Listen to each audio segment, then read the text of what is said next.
3 is moving to WHPS TV Channel 15.2. Make sure to rescan the channels on your TV.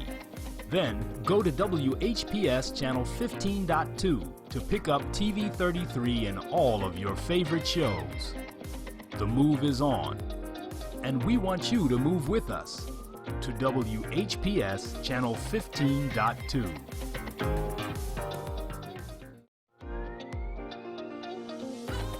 You're watching WHPS, Highland Park, Detroit.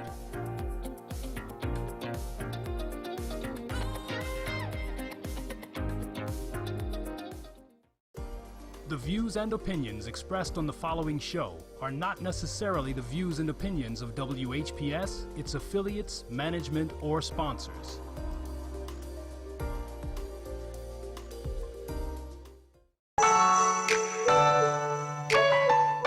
Most men don't know they can get breast cancer. The median age of breast cancer diagnosis for men varies by race. For example, black men tend to be diagnosed at a younger age than white men. And black men have a higher breast cancer mortality rate than white men and Hispanic men. Men get breast cancer too. Don't delay seeing a doctor. For more information or to learn about support resources, email info@comongreaterdetroit.org.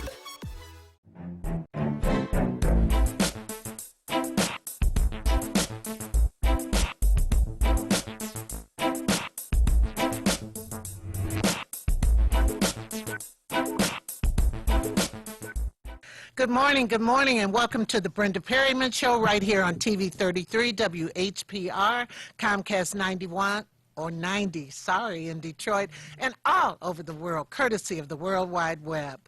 I am very excited about this morning's show. We're devoting it to cancer. Not that we're devoted to cancer, we're devoted to wiping out cancer. And I have, on my second segment, I have Jeff Cade from Chicago. He wrote a great book called Battleground Cancer. And first and foremost, I'd like to introduce you to Gwen Moore. She's the director of the Susan G. Komen. So I am chairman of the board of directors for Susan G. Komen, Greater Detroit. Yes, Thank you so much for having me this morning. Oh, I'm glad to have you. It was just so funny that you were talking about that at book club meeting, yes. and here we go. And why don't you tell people, and it's so funny because in Jeff's book, he talks about Susan G. Komen and how that started. Too. So why don't you tell the audience, because they've heard of the Susan G. Komen Race for the Cure and all of that, but they probably don't know who Susan G. Komen was. Would you talk about that? Okay, so Nancy Brinker actually started this organization as a tribute to her sister who had breast cancer and died from breast cancer. So she was committed to leaving a legacy for her sister so that people would never forget what had happened to her sister, and inspiring others who were suffering with breast cancer to continue to spread awareness and to educate people because it is something that, if caught early, can be treated, and there is a very good chance for survival. So it's just it was really important to her that people understood the importance of getting a mammogram, going to the doctor, and knowing their bodies. Oh, okay. And we're going to need you to speak a little louder. Okay. Okay, well, as far as breast cancer is concerned, I remember, well, as a little girl, they used to have on television about the signs of breast cancer, a lump in the breast or elsewhere, that kind of thing as a little girl. Yes. And I remember all of a sudden one day I said, oh, I have a lump in the... I was a little girl. I didn't know it was the beginning of me growing breasts, but I was so scared. I went to my mother. I cried. I said, I have a lump in the breast or elsewhere. And that's exactly what I said. She said, Brenda, you okay? I said, no, I have to go to a doctor as a little girl. That is I really took in those steps. You were noticing a change in your body, and Yes. that's what's really important. Yes, yes. And then in about 1964, 65, my grandmother had a mastectomy. And I was just so, I was trying to understand that. And I said, you mean you could really lose a breast? That's when I really became aware of it. So is it something that can run in your family or what? So it definitely runs in your family. If there's a history of breast cancer in your family, then you are far more likely to get breast cancer. And so anyone that has a parent or a sister or someone in their family that has breast cancer, there's a closer schedule of mammograms that you should be getting, Right. probably yearly, so Right. that you know, so that we are always monitoring your status. So definitely, even for men, which is one of the things that we're also going to talk Right, about this right. morning, it's history. So if there's a history of breast cancer, then there's a higher risk for men as And well. if their moms had breast cancer. Yes, probably. moms, grandparents, anyone in that line of your immediate family. And we have a couple of videos that we are going to be showing, the short video clips Yeah. and stuff. And so as soon as Sean is ready with those, we'll show those. But with breast cancer, like, it isn't the death sentence it used to be. I've known so many women who have been diagnosed with it, who have beat it, Yes. and not having to have a radical mastectomy, sometimes just a lumpectomy. Yes, yes. So, and that's why they say early detection is really important.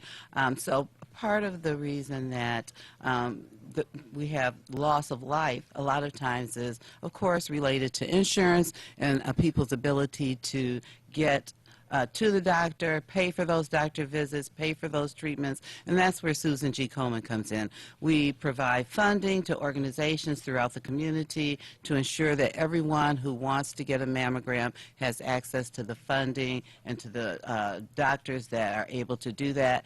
In our partnership with Ford Motor Company, you know, recently we announced that Ford Go Ride is providing free transportation to all cancer patients for their treatment sessions, which is a hindrance. We don't have a Right. great public transportation system, and Right. while you initially may have family that are able to take you to your appointments, that everybody goes back to work and you still have 3 or 4 months of treatment ahead of you. So it's major that Ford Motor Company is partnering with Susan G. Komen to provide It certainly transportation. is. So how do people find out about these places? So for the transportation, they can call 1-800-GO-RIDE. That's 1-800-GO-RIDE. And you'll be able to talk to someone, schedule an appointment, and receive transportation for your appointments. Oh, wow. Oh, that's wonderful, but like I say, a lot of people don't know. That's why I want to have you on Yes. to talk about this. Now, a lot of people heard first that, what was his name? Matthew Knowles. No, Richard Roundtree. Richard Roundtree, yes. Yes, he had breast cancer. Yes, And everybody said, Shaft? exactly. And, Shaft does not get breast cancer, and that's really how he felt, and which is why he was not as public about that announcement, because it was very embarrassing for him to think that men could get breast cancer, because most men don't know they have breasts, unless not they can get breast cancer. Right. So what are some of the signs that men should look for? So again, if there's a history of breast cancer in your family, and there's actually But do they get have the same kind of exam that we had? no, they don't. And so you also can get a discharge, and that's really one of the Oh, most really? common factors for men is a discharge from your breast.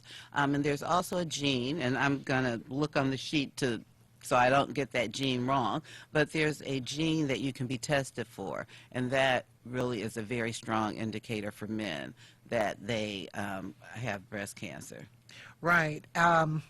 they say at risk, older age, this gene, BRCA, Yes, thank you. have gene mutations, family history,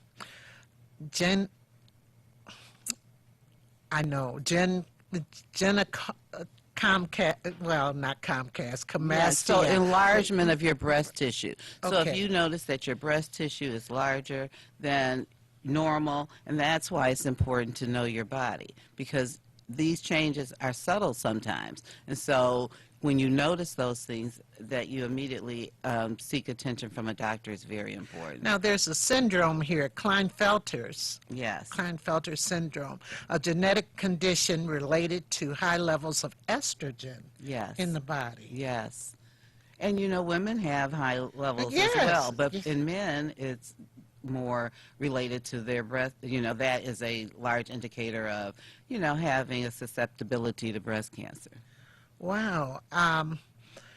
So it's good to talk to your doctor, and but you know, men sometimes do not go to the doctor as vigilantly as women do. They do not, and that's why we have launched our new campaign, Men Get Breast Cancer Too, to make men more aware of knowing your body, paying attention, and being able to understand those changes in your body and to go to the doctor. You know, November is Men's Health Awareness Month, so that's one of the reasons that we selected this month, because in addition to breast cancer, all the other prostate and all those things, we want men to be aware of their bodies. We want them to live long lives, and doing that requires you to seek attention, get those physicals, and notice those changes in your body. So we want to encourage men. And what other kind of ways are you getting the word out? So, we actually launched the Men Get Breast Cancer Too this week at the National 100 Black Men Barbershop conversation. I wish I would have known about that. I love hearing men talk. I love barbershop conversations. Yeah, so thanks to Bill Luce, who's the president of 100 Black Men here in Detroit.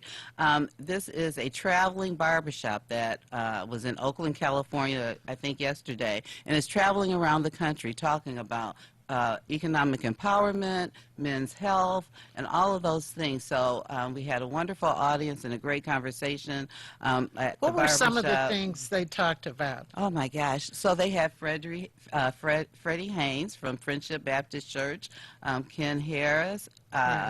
So a great panel, Benny Napoleon, and they just really talked about all of the things that keep us from being successful, Yes. whether it's not receiving the proper health care, not having access.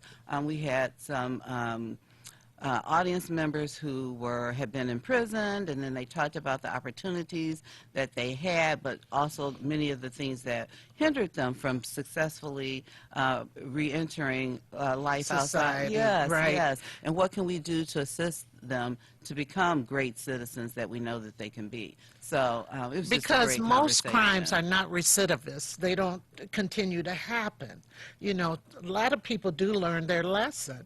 And they talked about being able to have a support system, because that keeps you from going back into that life Right, of crime, right. When you don't have a support system to help you get back into the system, get a job, and a place to stay, and all of those things that really make you feel as if you can contribute to society.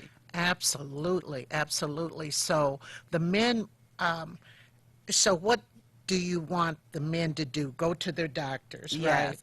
So part of our campaign, Yeah. yes, so I want them to go to their doctors, but what we've done in terms of, you know, being able to get the message out. So we kicked off at the barbershop series, and then we reached out into the community for men to serve as representatives, to encourage other men to get checkups. And those are a couple of the videos that you have.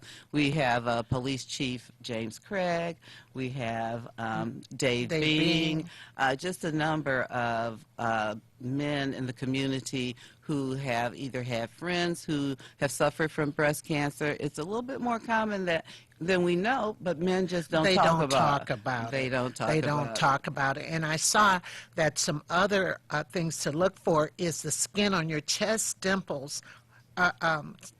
it dimples or puckers. Yes, it puckers, and especially the area around their nipples. So to just be cognizant, again, of changes in your body, because those are all changes to things that you see every day. And they said that the nipple pulls in Yes, yes. towards their chest area. Yeah, so it's very important to look at your body every day and to be able to notice when it's changing. And the lump and everything too. Yes. And there's different tests also that you need. And they have down here, get an x-ray of your chest area Yes. and other tests like an ultrasound or a biopsy. Yes, and those typically come after you notice the initial changes, right? So once they notice the, like a discharge or your nipple inverted, then they will do those additional tests to verify. And then there's treatment. And then there's treatment. And, some people don't go to the doctor because they just don't want to know. I mean, they're honestly, afraid. They're afraid. Honestly, Yes. you got to be truthful about that. And it says if tests show you have breast cancer, you will need treatment. Treatment depends on you and the type of breast cancer you have and the stage, because there are several stages of breast cancer, correct? Yes, it's the same as with women. The earlier that you detect it, the better your chances of recovery are. So stage 1 is very early stages. Stage 4 is late stages and can be metastatic, which means that you will not recover from it. So that's why seeing a doctor early is the best thing that you can do. Any change that you notice is just really important. It's better to go to the doctor and have them say everything's fine than to go too late and say there's nothing we can do. I'm sure many of us have known somebody who went too late. And because I know of somebody who went finally, this was a woman, but it was stage 4. And you can, you live for a while, and then sometimes they could get it. Well, stage 4, is it beyond recovery? In most cases, it is, and that your breast, it has metastasized. Metastasized. Yes, and so it's just keeping you comfortable and those kind of things. So that's really why what you see primarily is education around early treatment and early diagnosis, because the earlier we catch it, then there are many, many alternatives and things that we can do to ensure that you're successful and that you receive the treatment that you need and are able to go on with your life. Right. Now, we don't want people to think, a lot of men have breasts. I mean, Yes. that may protrude and stuff like that. Everybody doesn't have that Idris Elba chest. The pecs. That's right. So I don't think everybody should get scared if they have, little breasts. No. My grandson, he's a big kid, but he has breasts, Yes, no, it's all the symptoms. It's not that you have them or don't have them. It's the symptoms. Noticing whether there's a discharge, there's pain around your nipple area, all of those things. Well, now November, you say, is Men's Health Awareness Month. Yes. Now, Ford Motor Company, they got involved in this. Why and how? Well, Ford Motor Company has been our partner since inception. So they are one of the first partners that Susan G. Komen had. They're so a national happy. sponsor, yes. So they have just been tremendous in the amount of money they have raised. That's what millions and millions of dollars. They have a clothing line called Warriors in Pink. You Really? can go online, www.warriorsinpink.com, and they have scarves and polo shirts and all kinds of wonderful apparel. And 100% of the proceeds from the sale of that apparel goes to Susan G. Komen. And you mentioned something earlier that I wanted to get back to, and you said insurance.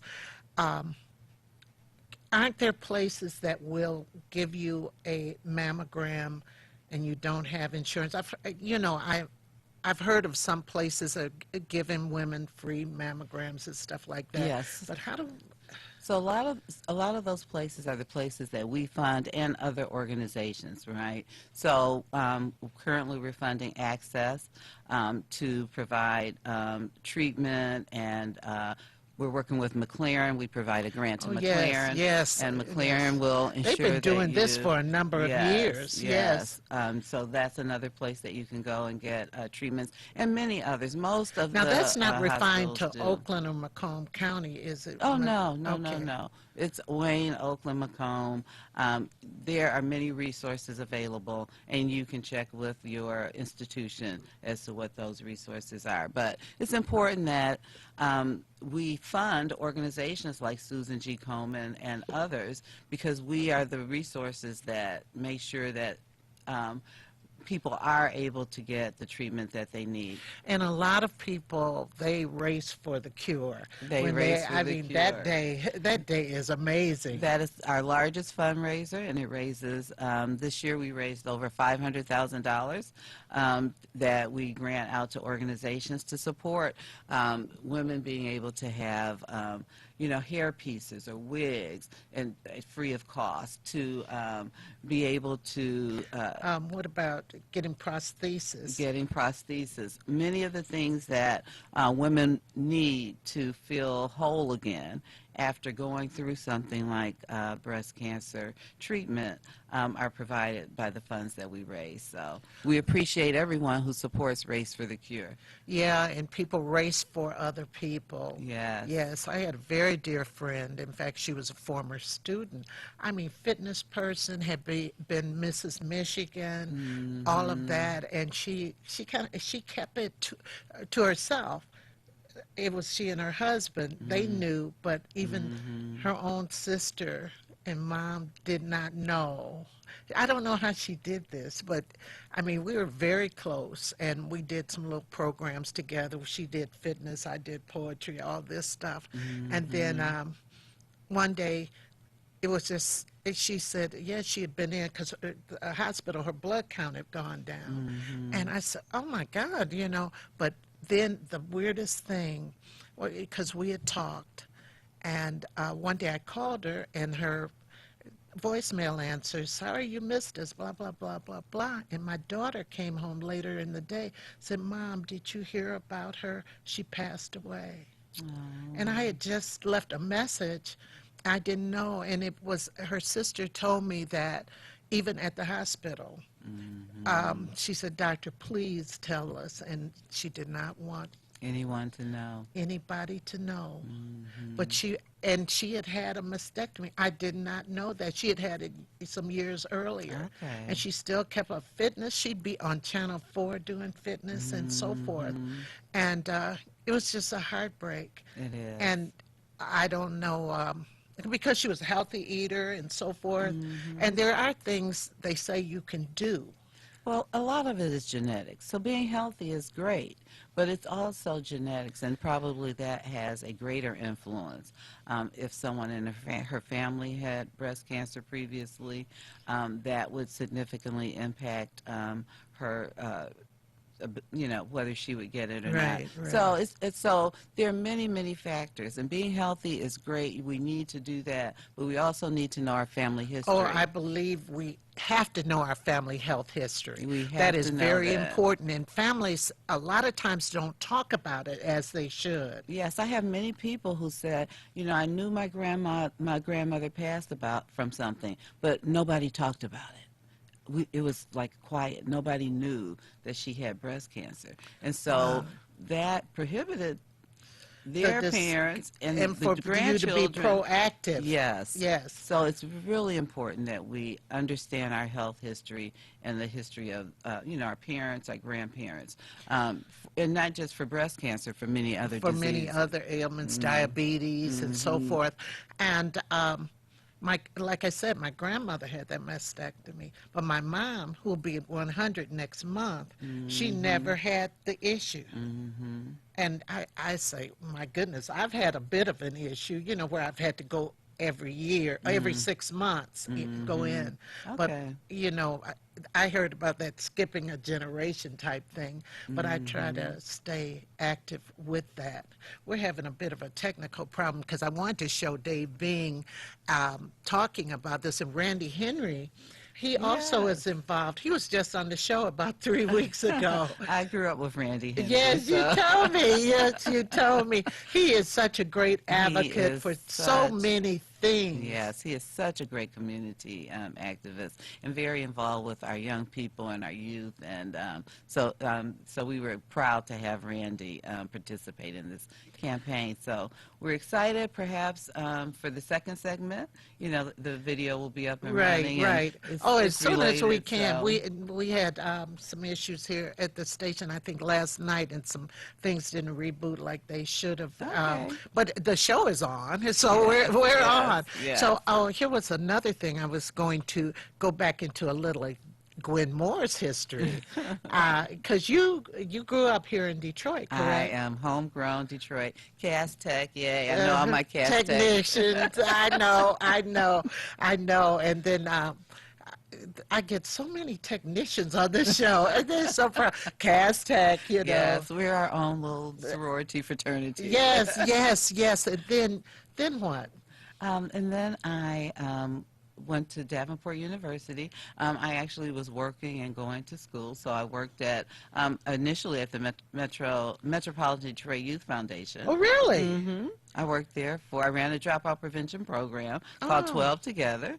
As a matter of fact, Reginald Dozier, who's an attorney now, was at the barbershop series, and he was one of my volunteer mentors when I ran that Really? program. Yes, so had some really great folks with that. So it was a dropout prevention program for ninth graders, and then I moved into corporate and went to work for Ford Motor Company, where Right. I was communications manager for both the CIO for over 15 years. What's and the then CIO? Chief Information Officer, so the IT person. And then I ended my career in Ford Customer Service Division, working for Frederick Tony, who actually just received an award at the Rainbow Push for being such a wonderful leader. So I've had Ford a really wonderful stepped to the career. forefront in a lot of different things. Yes, and that's the way that I initially got involved with Race for the Cure, because they are so community-oriented in terms of supporting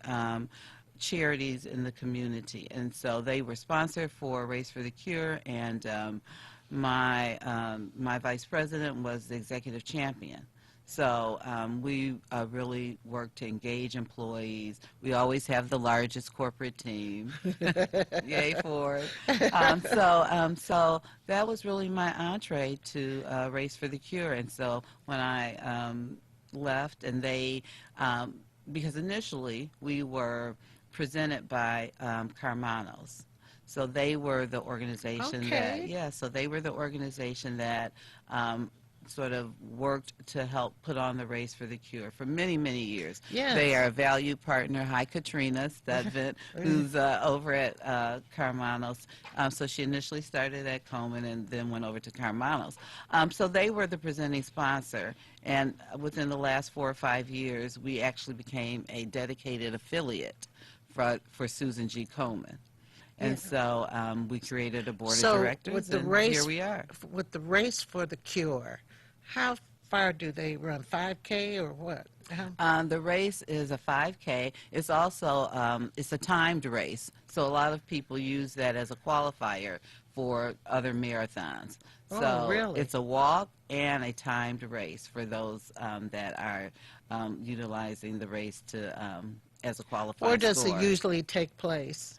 Downtown? Yeah, so it initially started on Woodward, but once we built our new transportation system on Woodward, we moved to the DeQuinder Cut, we moved to Shane Park for a couple of years, and now we're in the DeQuinder Cut, which is fabulous. It's just a beautiful piece of I have to get down land. there and hear about it. Oh, it is wonderful. So I think everybody's happy to be down there. It's a great walk, and we're looking forward to it. And we should have information on the date for the 2020 walk. Aren't you very amazed? soon. 2020. I know. When you say that number, it's just it makes you feel old. It's like 2020. It's like the Jetsons. Weren't they in 2020 when we were? Well, remember, we used to watch television and the Jetsons put something in a little oven and they pushed the button and then it was done. And now we're there. We're right? there. And on Star Trek, they had a flip phone. We've been there and we're past that. We're past but that there. was something in I started my 19 car from my phone this morning. So. Yes. I So mean, technology is moving. it is moving so much, and I was hearing about Alexa this morning, and Yes. people have that, and I don't know if I want to spend the time programming it, but Alexa, turn on the light. I mean, come on. But be careful because she's listening, right? Yeah. Well, I don't have it. She's listening, but more so information. And this is what we want to do: is get information out to the Yes. community, Yes. let people know, especially as far as the men are concerned, also that they are susceptible to Yes, breast cancer. Yes, they are. So when Richard Roundtree came out, and then recently Matthew Knowles came out, and he actually walked in Race for the Cure in Houston.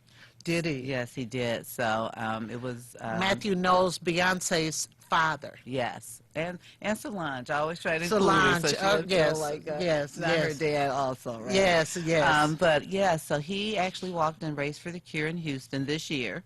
And hopefully will become a little bit more engaged with the organization. But that was a great opportunity that made us stop and think. You know, we haven't spent a lot of time talking to men about breast cancer. We've really spent a lot of our energy on women. And so we still are 100%, ensuring that women are educated because they have a much higher risk of getting breast cancer than men. But we also wanted to make men aware that they can get breast cancer, that there are resources available at Susan G. Komen. And they can survive it. And you can survive it. And it's nothing to be embarrassed about or ashamed of. And when you see Dave Bing's video, that's the one thing he talks about. Right. Is that you, as men and as NBA players, you're sometimes pushed to ignore your body, to play through the pain, to play through all of those things. And Right. so you have to stop and think, no, I need to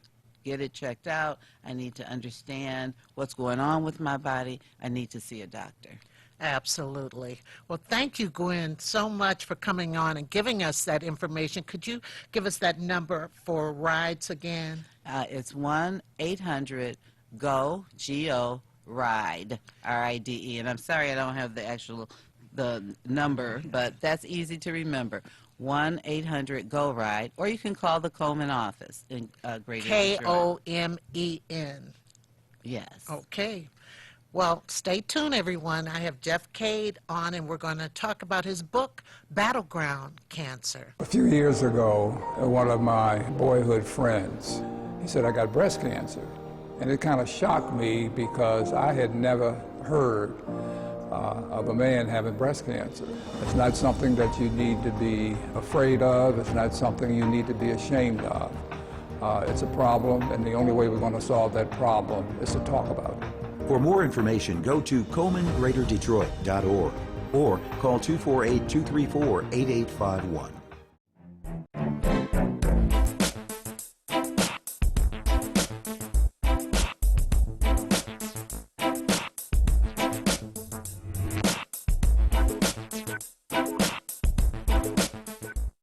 I'm back. I am back. I'm with a gentleman from Chi-Town. This is Jeff Cade, everybody. Good morning. How are you? Good morning. I'm doing well. I'm a little cold, but I'm Chi-Town, D-Town. We're here together, embracing the cold weather. Thank you so much. Let's get a little history first. Now, you have family here. I do have family here. I have a brother, a sister, a host of nieces and nephews that I love very much, and I get down here when I can, usually about twice a year. And you weren't born here, were you? Born on the south side of Chicago. I'm a South Sider. Okay. South side of Chicago, yes. The South Side. South Side. Around here we'd say East Side, you know, but South Side. And you wrote this book, and you have a family history of cancer, correct? Yes, unfortunately, my father died of pancreatic cancer in 1991, and my mother passed of breast cancer in 1997. So there's a little history there. How old was your dad when he was diagnosed? You know, pancreatic cancer, he was diagnosed, I want to say, in '89, in 1990, and it was at an aggressive stage. And unfortunately, God called him home early in '91. But it was an aggressive form of cancer. The thing about pancreatic cancer, I think it kind of scares a lot of people because there are very few symptoms. And a lot of times when people go and are diagnosed, they get that sentence. Yes, yes, it is. It's an aggressive form of cancer, but particularly with my father's situation, you know, he consumed a lot of things, I think, that led or contributed to his demise. More specifically, his favorite... You talked about Coke. Oh, my God. Which is my favorite drink. When I read that, I'm going to say to everybody, I am not a nutritionist, I am not here to judge, but I will say, please do everything in moderation. You know, he enjoyed his can of Coca-Cola, have a Coke and a smile. However, you know, he kept a 6 to 12 pack on the regular in the house, and there's no telling what he was doing at work. And I think over time, he consumed it over 30 years. And so obviously we all know that, you know, Coca-Cola and other good brands, they have a lot of sugar content. yeah. But more importantly, there's another content or compound that's more aggressive within our bloodstream, and that's called high fructose corn syrup, HFCS. Right. And so that's pretty much, you know, a chemical compound that serves no nutritional value or purpose in our bodies. And over time, once consumed, you do have an increased risk of diabetes, obesity, high blood pressure, and even cancer.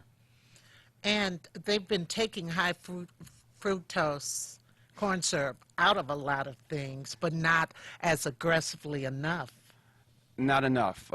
You know, unfortunately, in you know, decades ago, no one really knew what it was. It is an active ingredient in most food groups. And you're right, the FDA started to get a little bit more aggressive and with the content on packaging and labeling, but all I can say is, you know, go through your cabinets, go through your household and look at those ingredients. Look at those ingredients and stay away from high fructose corn syrup. Now, your mother was diagnosed with cancer before your father was, wasn't she? Yes, in 1987, she was diagnosed, and you know, she fought cancer to the end, and you know, God graced me and our family with having an additional 10 more years with her.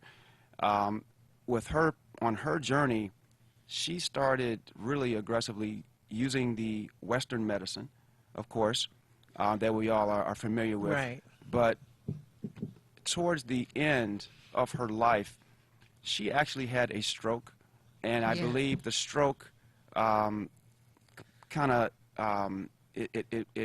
it ensued or moved the cancer aggressively again, and that stroke she had when she was driving, and she was 10 years or 9.5 years.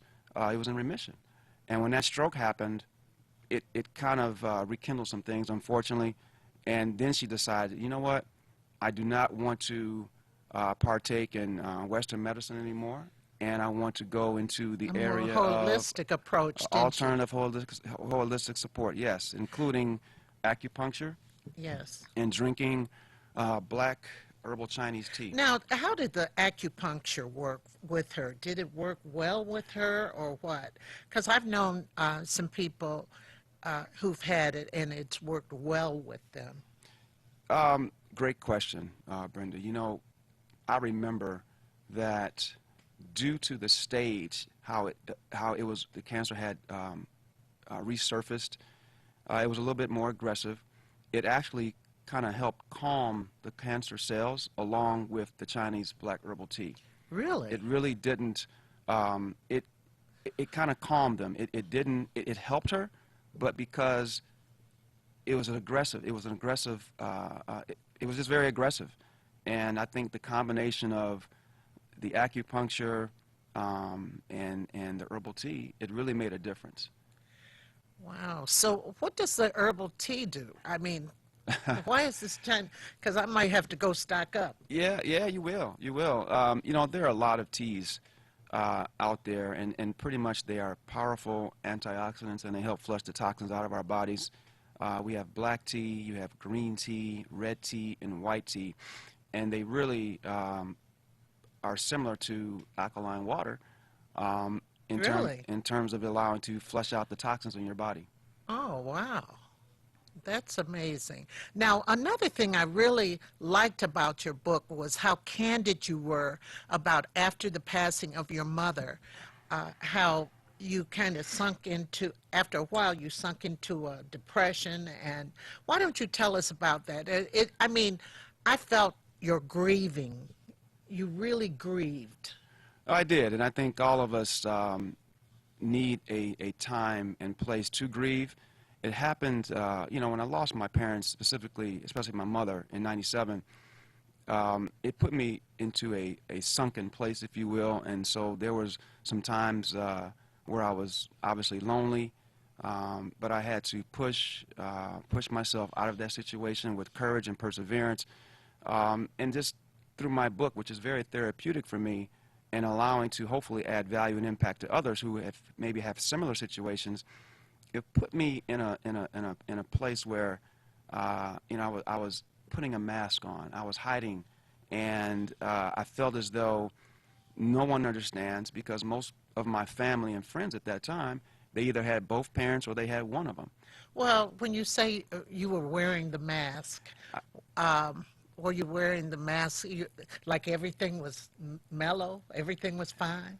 You know, it's odd. I recall, you know, you get your phone calls about how you're doing and the condolences and the sympathies, and I really was like, yeah, I'm doing okay, but I really wasn't, and my voice was not projected as such.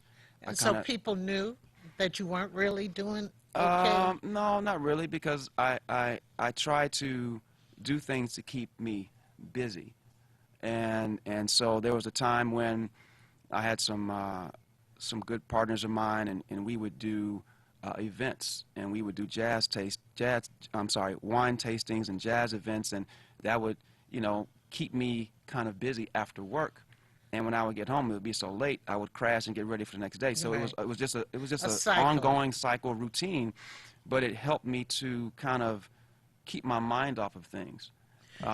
Yes. So how did you start to come out of it? You know, I can't. Wait, Sure. maybe I'll say this, because you kind of talked to yourself a little too, didn't you? Oh yeah. A Yes. lot of us do that. And sometimes I even answer myself. Yeah, well, yeah. I answer myself. You know, too. yeah, I mean, because sometimes too, with that talk, you're being truthful sometimes. But if you break it down and really say what you got to say, you'll find out how you're really living.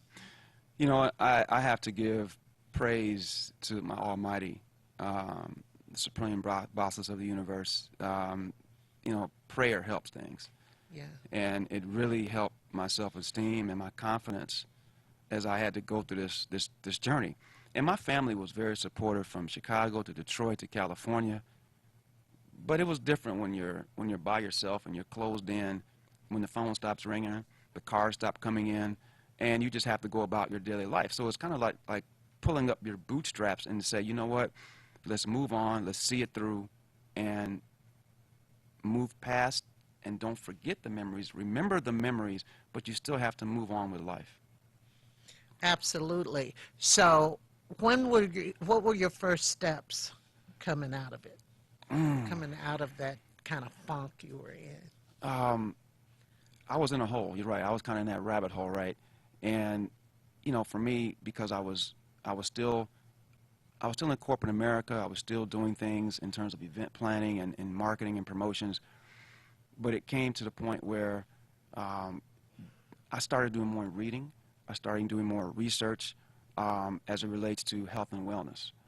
And I think that was the sidebar. That was the way to me to get one foot out of that hole, and to say, you know what, reading and being honest and being truthful and setting intention and just being honest with yourself. And some of it, as I said before, you grieve. You have to grieve. I miss my parents, you know, very much. Each day there's a void, but at the same time, you have to move on and live on with your own journey. Yeah, you do, because you know your parents would want you to. And then you mentioned Jermaine in the book. Yes. Yes. My best half. My best half and partner, who has really helped me a lot. And at the same time, you know, I lost my father-in-law to liver cancer. Yes. And I was within the last 3 or 4 years. Cancer. And it was tough. And so she had to, we all go through our new beginnings. And that was a new beginning for all of us. Even my young son, that was the first time that he really had to adapt to a situation. Papa, he called him Papa. We called him Papa.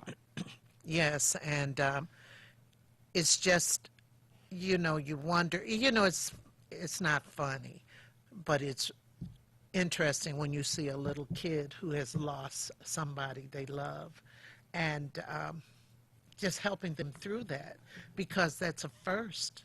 It was a first for him, and he didn't know how to respond. You know, he just didn't. He would actually go up to the casket and he would ask those questions, and why is he so still, and wow, what's going on? But I think he was 6 or 7, and it was interesting. He was very intrigued, but you know, we had to tell him obviously the truth and what's going on. So we had a lot of support from his, you know, our family and godparents and things of that nature. So he misses him very much, just like my wife and I do. Well, you have here, after you lost your father-in-law, you have 3 R's: relax, relate, and release. Yes.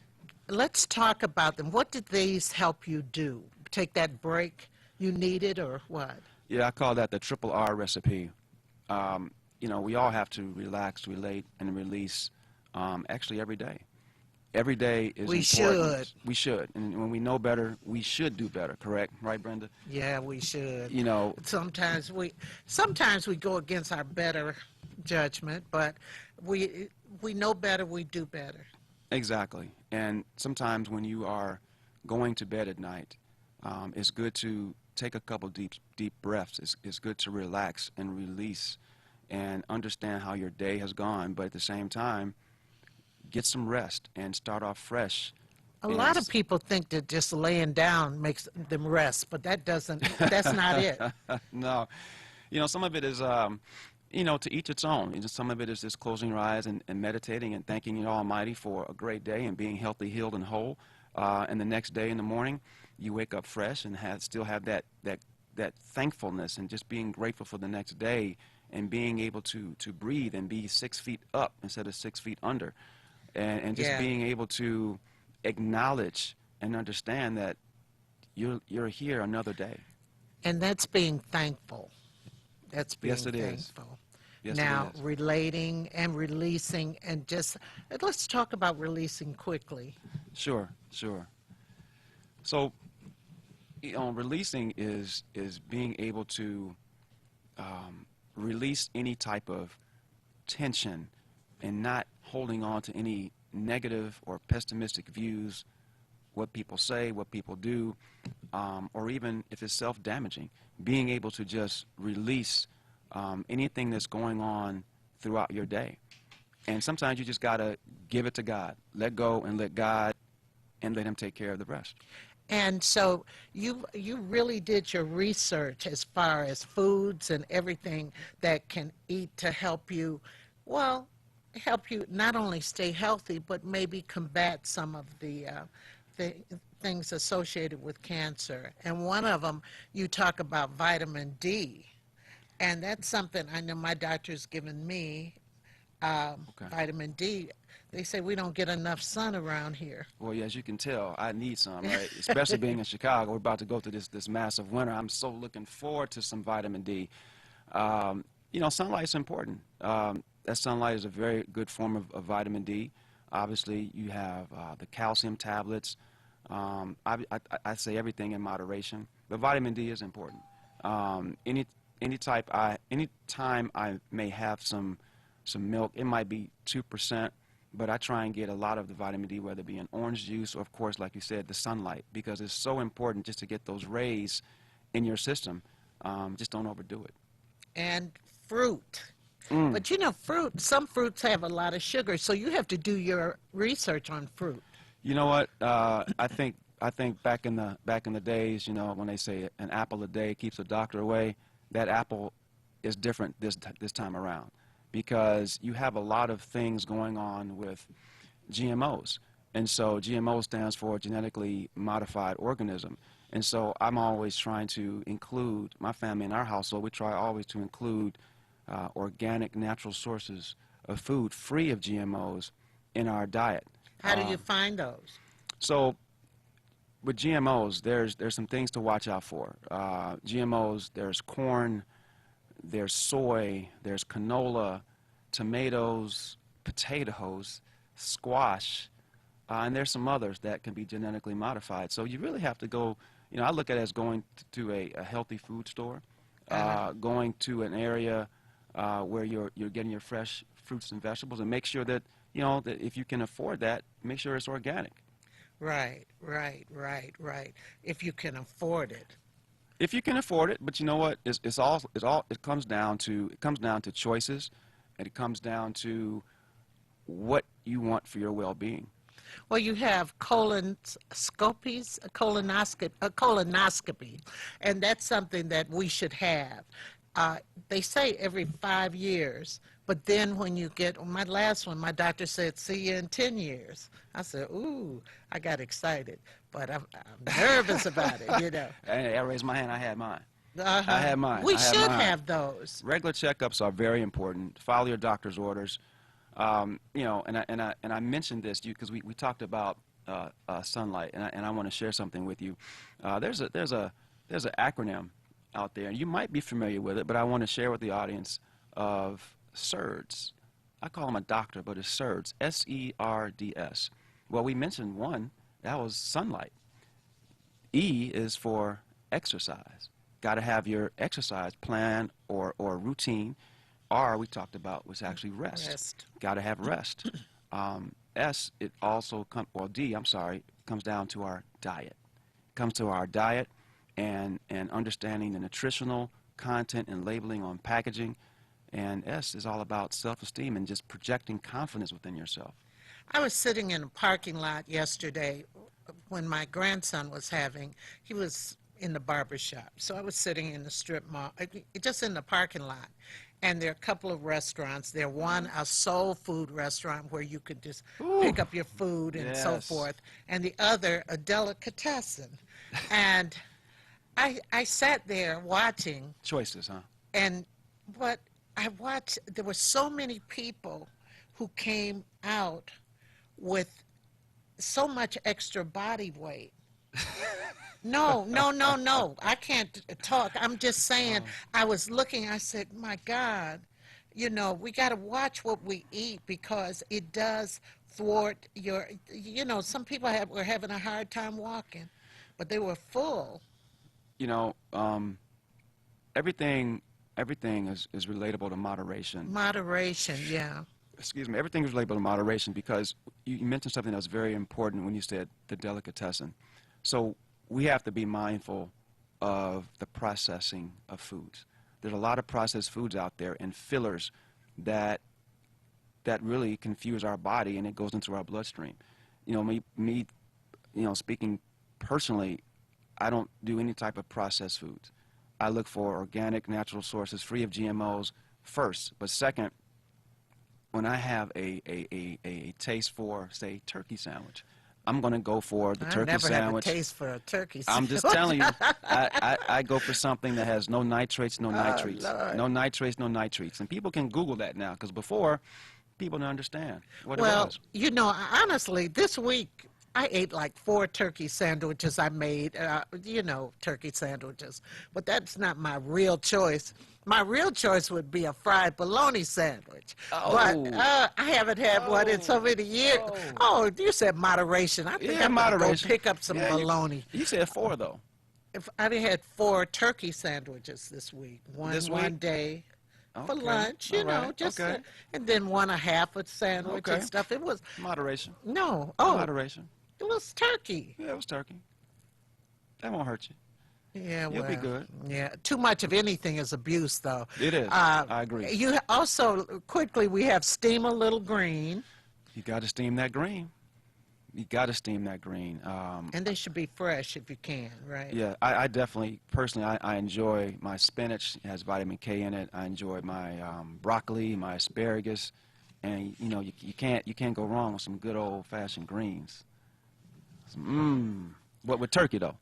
Yeah, I know. I know. You have mirror, mirror on the wall, get naked or something. So what are you talking about in there?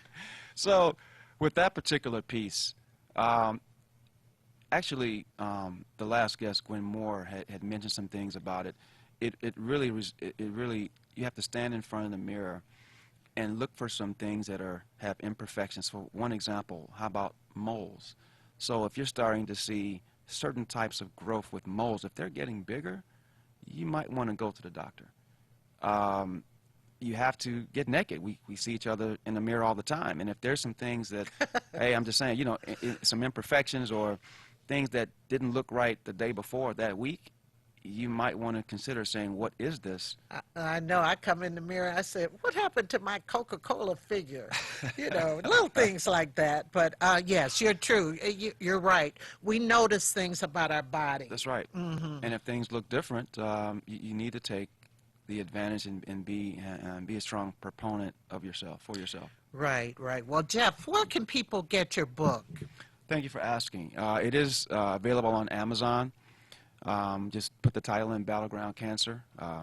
But you can also go to my website, www.battlegroundcancer.com. You can also connect with me socially at jeffcade360.com, JEFFCADE360.com. That's pretty much my communication hub, which allows people to connect with me socially, Facebook, Instagram, LinkedIn. Regarding Facebook, I do have a page that if you like it, it is called Health and Wellness Cancer Prevention. And so I get a lot of engagement with that because it's all about tips and strategies, and people can, you know, be intentional and just talk to me. Absolutely. Well, everyone, this is Jeff Cade. His beautiful wife, Jermaine, is here also. I thank you so much for coming on the show. Thank you for having me. Oh, really appreciate it. It's been a long time coming, you know, because we had to go back and forth with dates, and you had surgery and stuff like that. But I wish you a full recovery, great recovery, and you could do all those things. I am excited and humbled to be here. Thank you so much, Brenda. I really appreciate it. My pleasure. Thank you. So we'll be back with Table Talk, and I have Kim Trent on, and I have Daryl Buchanan. Kim is going to talk about the latest controversies at Wayne State University that we're trying to understand what's going on in our town. I'll be back shortly.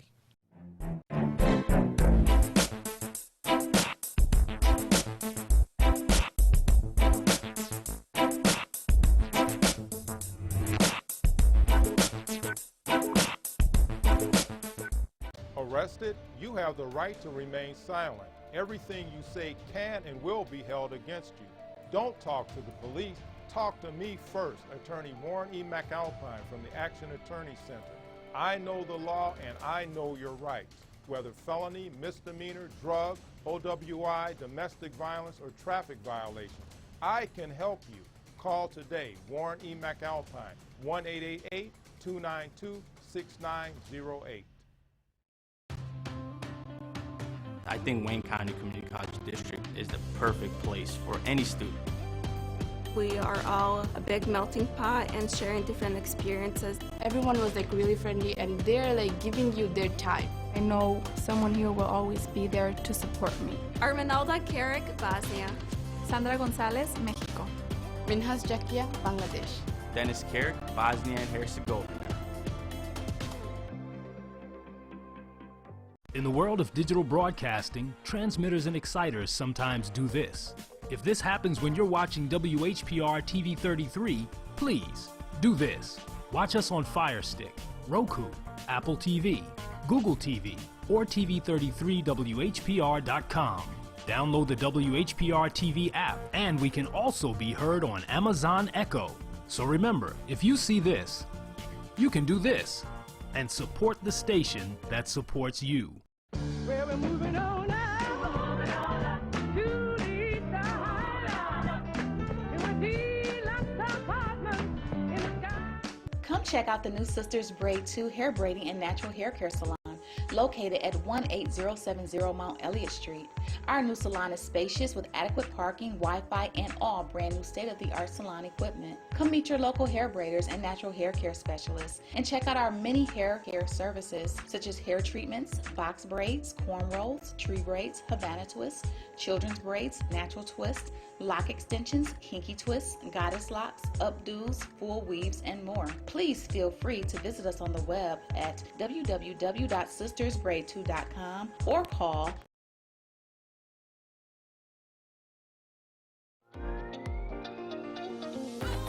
You're watching WHPS, Highland Park, Detroit.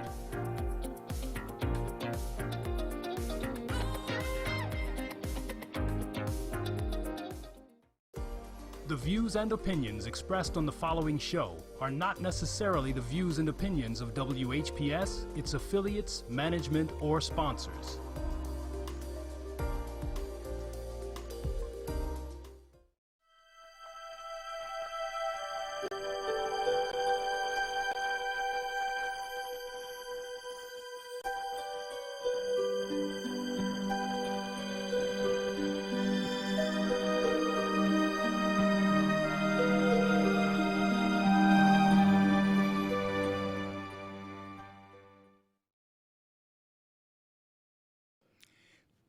Praise the Lord, saints.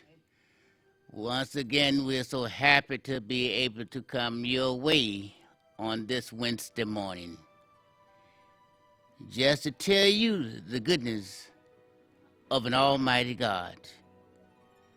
I want you to call someone right now and have them to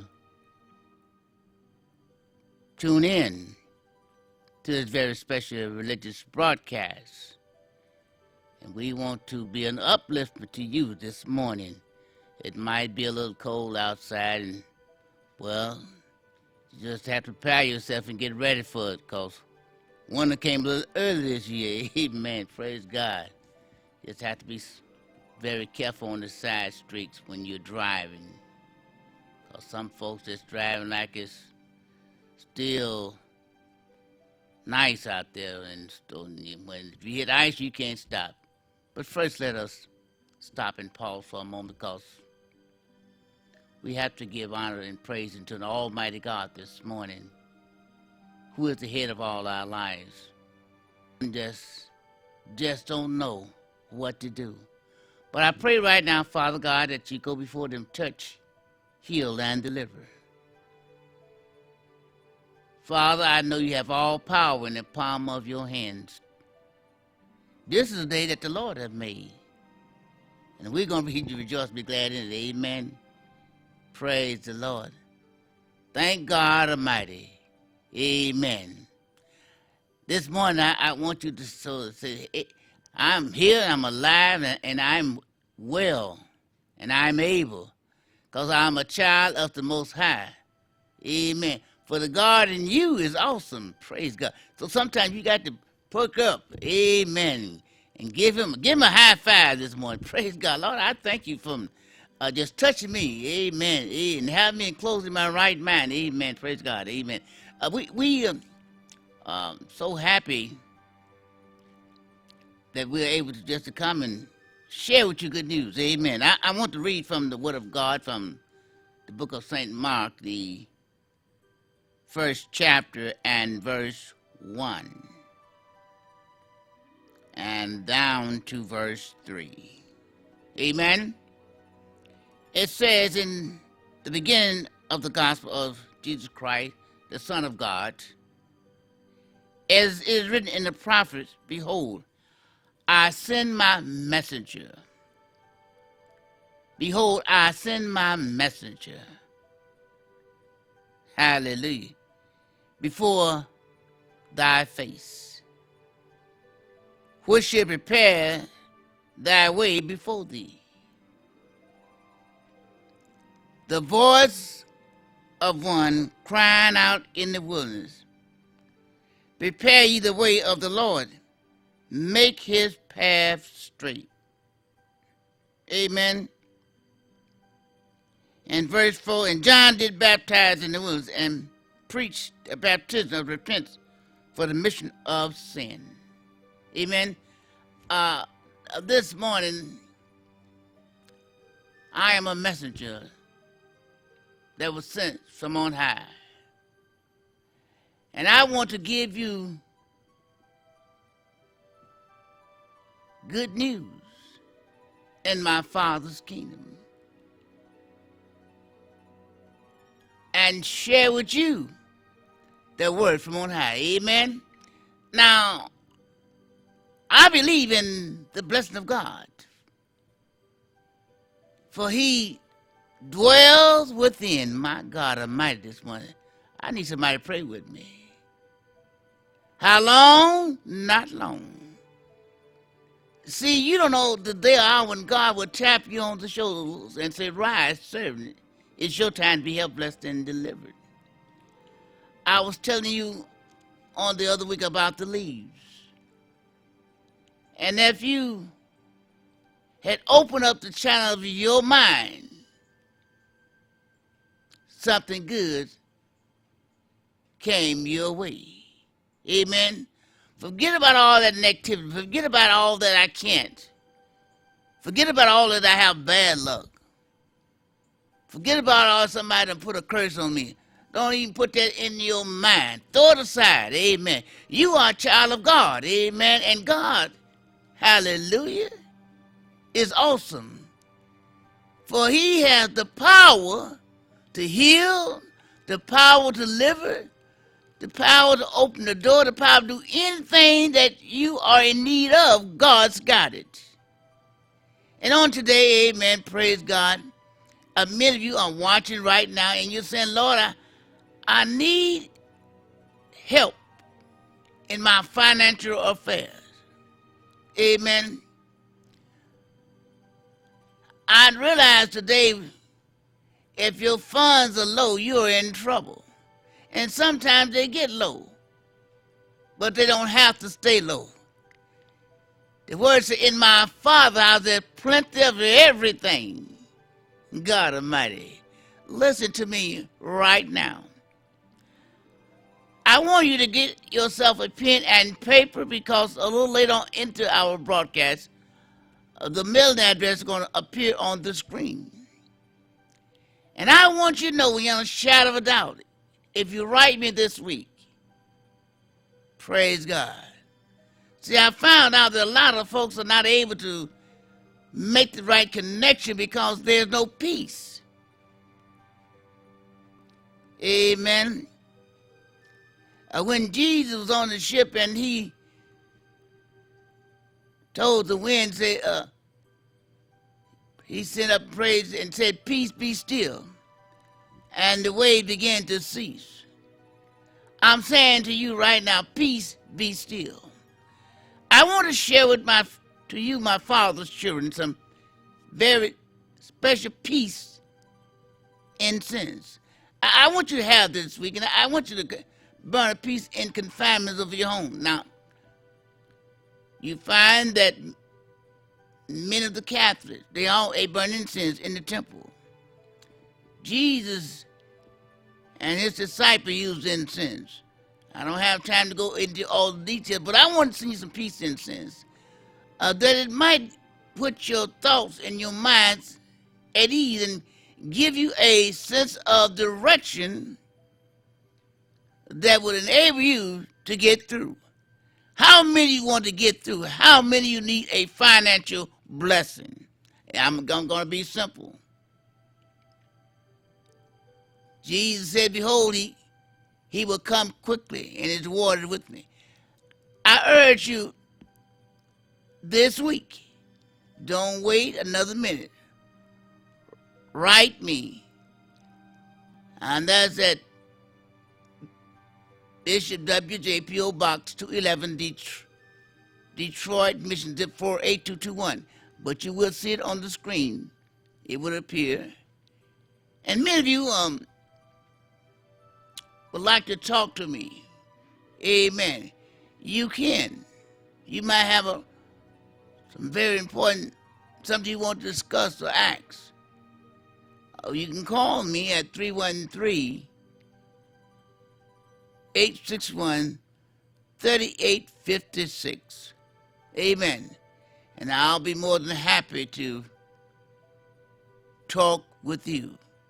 We're living in a crucial time now, and everything, hallelujah, look like it just gone out of whack. I guess people, I don't know what they're doing. They're eating the wrong food or something in the food. I really don't know. But I do know this one thing.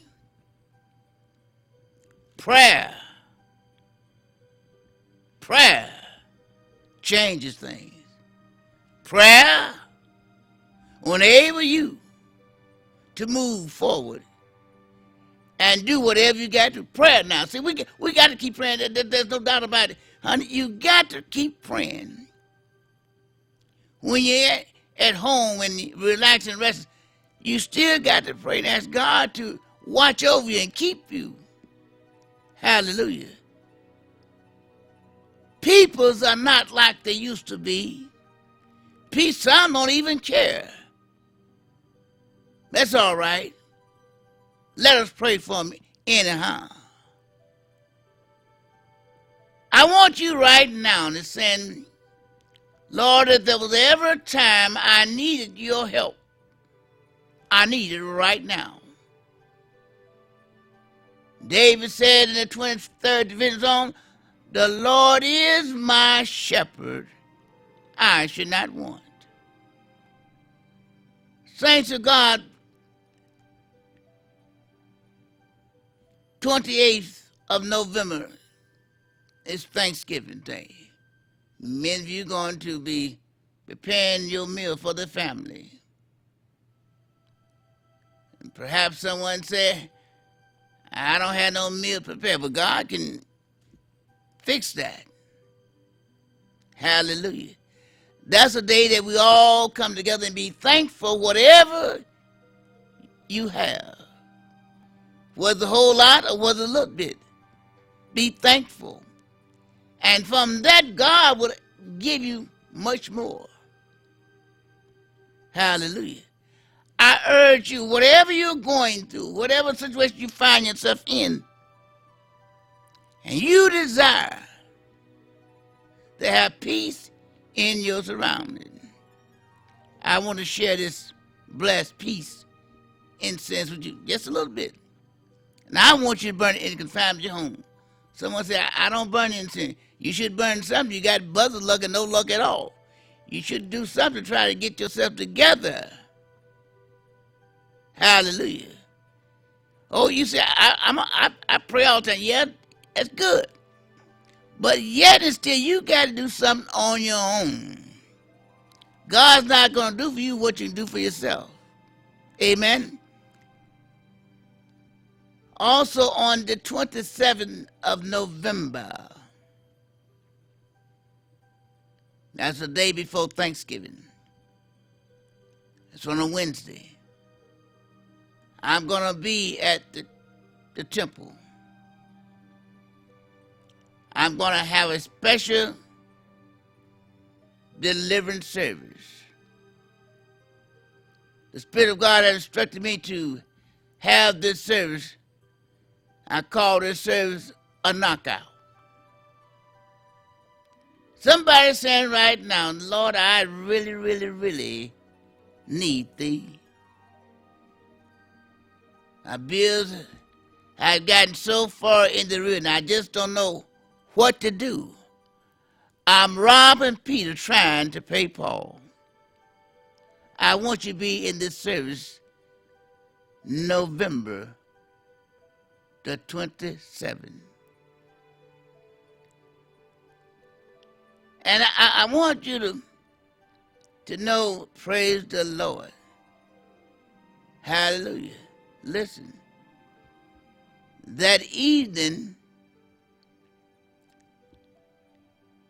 at 6 p.m., listen carefully.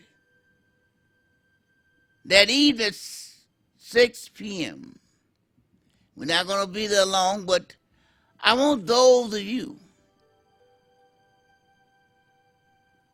that saying, Father God, I need your help. I want you to meet me at 15819 Wyoming. And so, help me over the fence. I declare unto you, you will be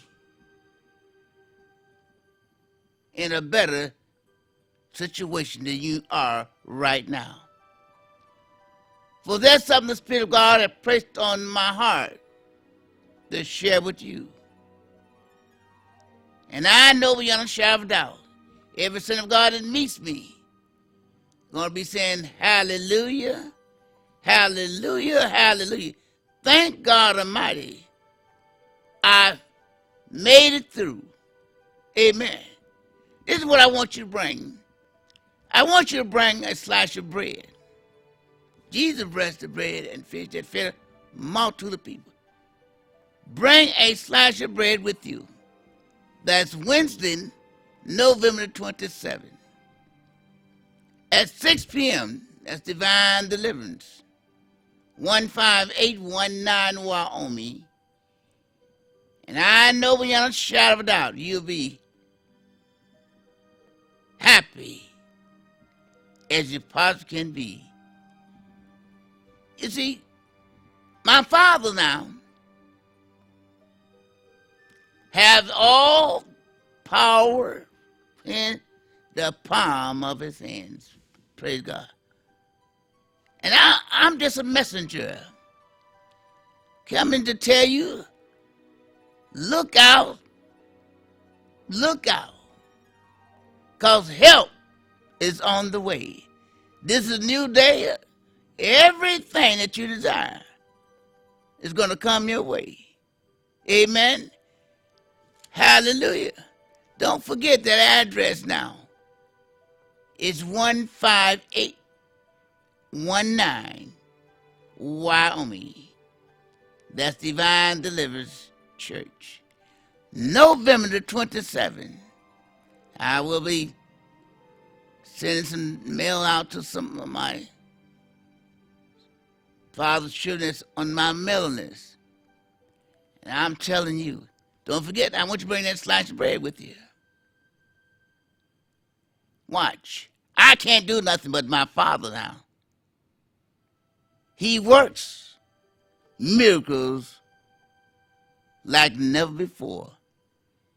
He's healing and he's delivering the saints of God. They're saying, God, I need thee to make a way for me. Someone is watching right now and said, Lord, I don't know what's happening in my life, but I'm in a rut and I can't pull myself up. Meet me November the 27th. Amen. That's at 6 p.m. at Divine Deliverance, 15819 Wyoming. Amen. Many of you have been writing in to support our outreach ministry, so that we thank God for you. Some of you might have not received your letter back. The mail is a little slow. Amen. Praise God. I urge you this week to write me a letter. Praise the Lord. Write me a letter. And I just want to hear from you. Amen. And say, Bishop, what's going on? And I'm going to write you back with a simple answer and tell you what's going on. You know, I thought about the late Marvin Gaye. He recorded that song, What's Going On? Hallelujah. Somebody right now needs to hear what's going on. Amen. And if you write me, as you see the mail address on the screen, you'll be awful glad that you did. Don't forget now. Someone need to call that number 313-861-3856. If you desire to talk to me, if I'm not able to answer the phone or the secretary, let's leave a message and I will get back with you. Amen. Oh, this is awesome. My father's rich in houses and land. He holds the whole world in the palm of his hand. Praise God. When I wake up every morning, I say, Lord, I thank you for this day. Amen. Thank you for blessing me. I thank you for my finance. Amen. I thank you, Lord, for the clothes that I have. Amen. I thank you for the friends I have. I thank you for the house I live in. Amen. And Lord, I thank you for my automobile that I drive. Praise God. I thank my family. So when I thank the Lord, He continues to open doors. Sometimes it's rough, sometimes it's hard. But you got to do this. Hold on. Just hold on just a little while longer. And if you hold on, by God Almighty, the Lord said, behold, I come quickly, and my reward is with me. This is the day God has made. Amen. And we got to get in the way. Praise God. You got to be a mover. You got to be a shaker. Amen. Praise God. Amen. You see, I've been broke. I've been busted. Amen. I've been leveled to the ground. But through it all, God did not forsake me. And I stand on His word today. Know that all of my help comes from Him. He's my friend. He's my all-know. And I know today that if you let Him in, if you be obedient to the Spirit this morning, everything's going to be all right in your life. Amen. I have no doubt about it. The only thing you got to do is write me. Praise God. And write these words, Bishop W.J., what's going on? Now, of course, I would love for you to place a faith offering in your letter to aid our outreach ministry. And from that, the Lord will bless you abundantly. Amen. You see, I found out in life, nothing from nothing leaves nothing. And many of you, you want something for nothing. Praise the Lord. It don't work like that. Praise God. The Bible says, freely you give, freely you shall receive. When you bless a man of God, then God in return will bless you. And I believe in the blessings from on high. Now I'm saying right now, Lord, any way you bless me, I will be satisfied. And God can do the same for you.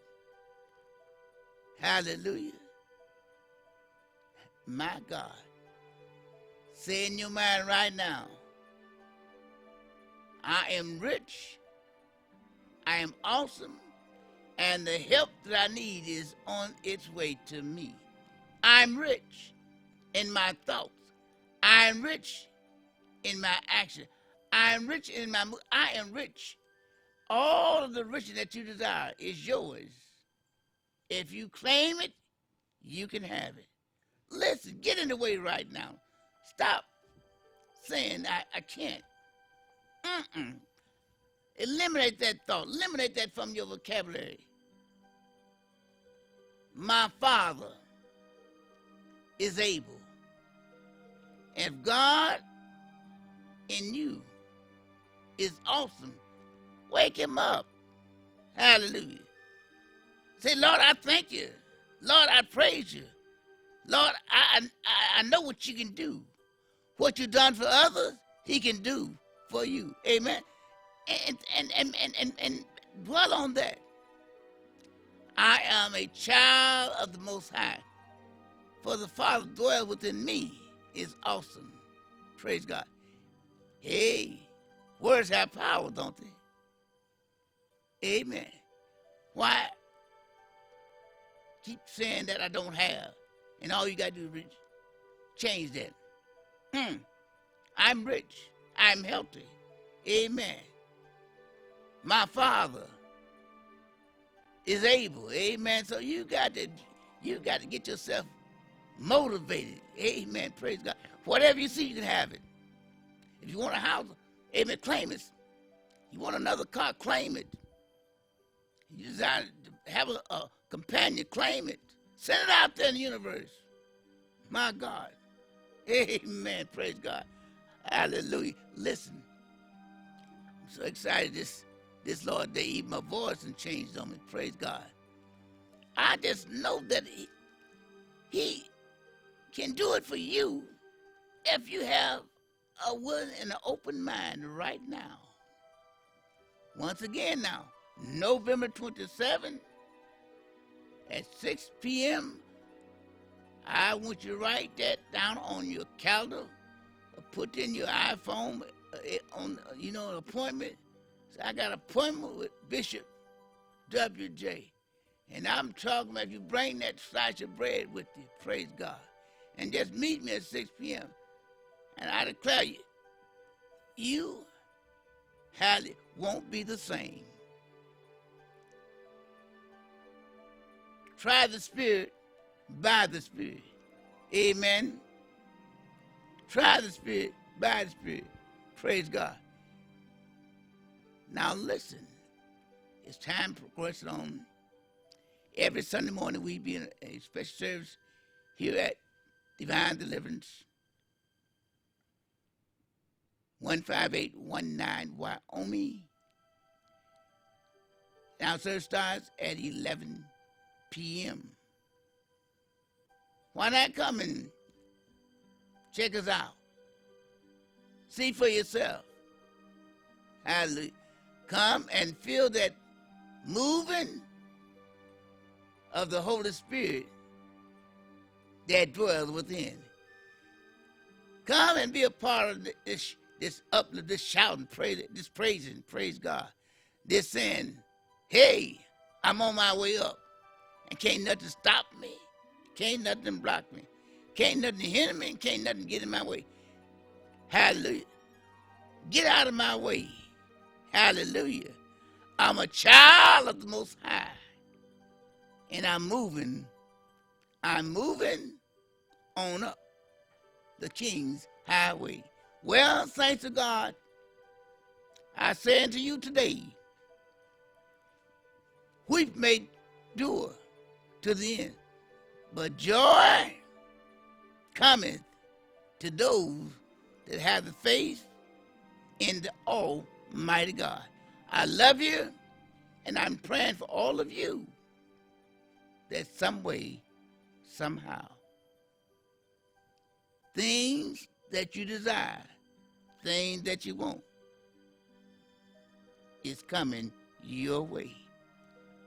And I know it, because the Spirit of the Most High has spoken in my spirit, has showed it to me. Hallelujah. My God, reach out and reach up. My God, keep walking forward. Amen. Keep saying, I can, I will. Hallelujah. And ain't nothing can stop me, because I'm in the right frame of mind. It's open and receptive. Hallelujah. Because the Spirit of the Lord is working with me. Praise God. And honey, it says in the beginning was the Word, and the Word was God. Amen. And we lift him up. We lift him up this morning. Somebody need to fix me a cup of coffee before I leave you. But may God bless you, and may keep you is my prayer. Until we meet again, keep on keeping on. Don't stop. Don't let nothing hinder, nothing get in your way. And we'll see you on our next time. God bless, and have a good day. Be blessed.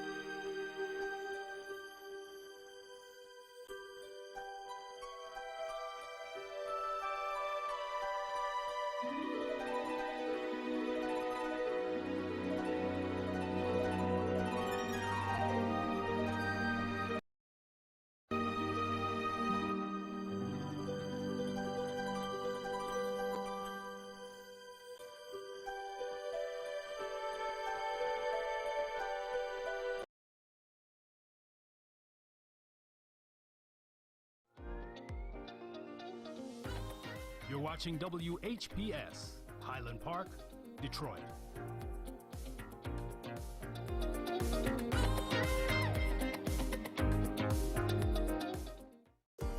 The views and opinions expressed on the following show are not necessarily the views and opinions of WHPS, its affiliates, management, or sponsors.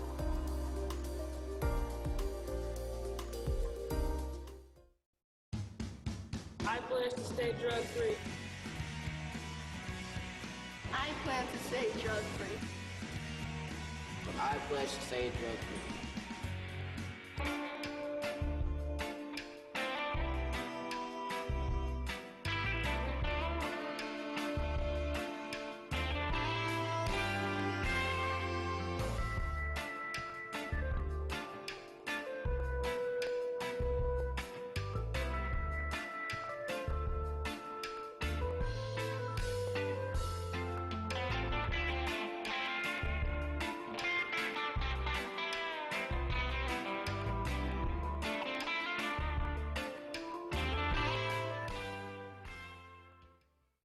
And I just want to say good afternoon, everyone.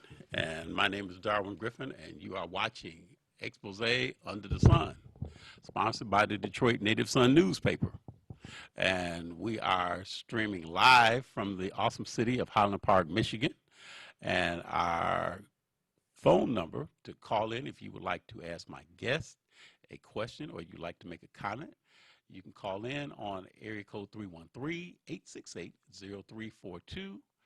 313-868-0351 or 313-868-4336.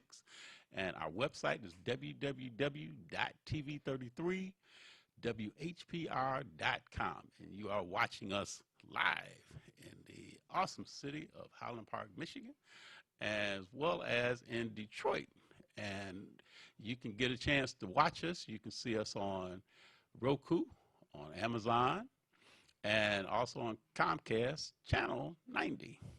And just wanted to say before we get started, that there's a lot of mourning that's been going on throughout the nation, but the state of Michigan has just recently is mourning the loss of their loved and beloved congressman that represented the 13th as well as the 14th districts in the state of Michigan. And that was the honorable congressional representative for 50 years, the longest serving congressional person in Congress. And the honorable John Conyers. John Conyers, like I said, was the longest serving African-American legislator in the United States. John Conyers was not called Congressman Conyers by a lot of people here in the state of Michigan. We all knew him as the Dean. And, every time that you would see the Dean always had a smile and a firm handshake and a hug and made you feel like you were family. And the Dean was our family. And now he has ascended to be with the Heavenly Father and the angels, and we will miss him. And his constituents here in the 13th congressional seat that he held will miss him, as well as the other congressional representatives that touched his heart, and he was able to go and reach back and touch theirs. So there are so many people that owe a lot of debts of gratitude to the Honorable John Conyers, as well as myself. We gave him an award, found out that he loved sweet potato pie. So I've got a few sweet potato pie stories that I could share, but this is not a total half an hour regarding John Conyers, but I would be remiss if I didn't, in the beginning of the show, reach out and let the wife, Monica Conyers, and his sons and his other family members and loved ones know that we loved him, we miss him, and he will be forever in our hearts and in our minds through a lot of the service and the deeds that we will do from this point forward. So, I don't know the arrangements yet.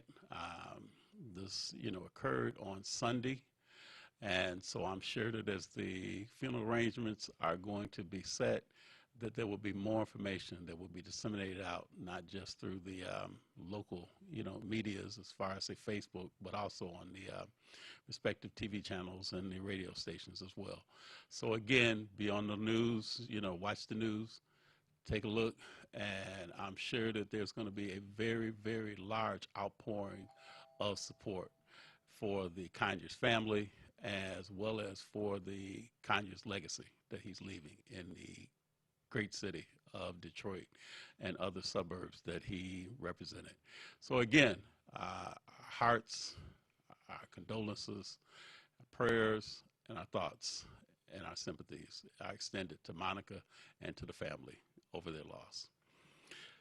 Today, we're going to have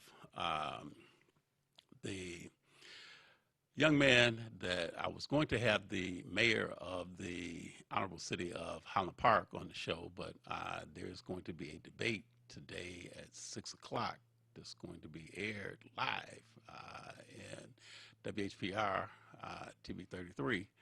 And he is getting ready for the debate. So they sent a person to come who represents the city of Highland Park, and is going to talk about the, he's the Director of Technology and Innovation. So I definitely want you to tune in tonight at 6 o'clock to be able to watch the debate between the Honorable Hubert Yap, who is the mayor of Highland Park, as well as to see the challenger, and she is on the city council for the city of Highland Park, and her name is Glenda McDonald. So I'm sure there's going to be a very, very uplifting debate, and I'm sure that they're going to disseminate out a lot of good information to the voters of the great city of Highland Park as well too. So definitely tune in tonight from 6 o'clock to 8 o'clock on WHPR TV 33. And just want to say thanks to R.J. Watkins and to Henry Tyler for making that possible, and to also Vicki Thomas, who's going to be the moderator for that debate as well. But again, my special guest today is Charles Lackey, and he is the Director of Technology and Innovation in the city of Highland Park. Mr. Lackey, I appreciate you coming on, especially at the last moment like this. Well, so, you got to make it happen. So well, I'm glad that you helped to make this happen today. But now, tell the Director of Technology and Innovation. Tell what is that title? What does that title convey to the persons that are in the city? Now, you just represent Highland Park. I'm here representing Highland Park. I do represent a few other agencies too, but primarily Highland Park. Okay.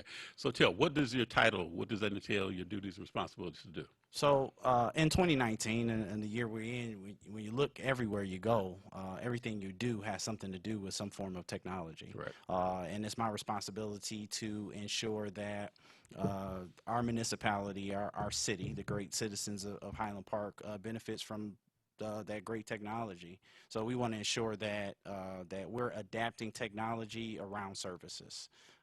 That's what a municipality is about, servicing the citizens. So we want to make sure that we make available the best technology for the citizens to use. Okay. And now, when you talk about what's called the smart cities, explain, what are the smart cities? The easiest way for me to explain that, because there's no true definition of a smart city, the easiest way for me to explain that is a lot of people understand what a smart home is. Okay.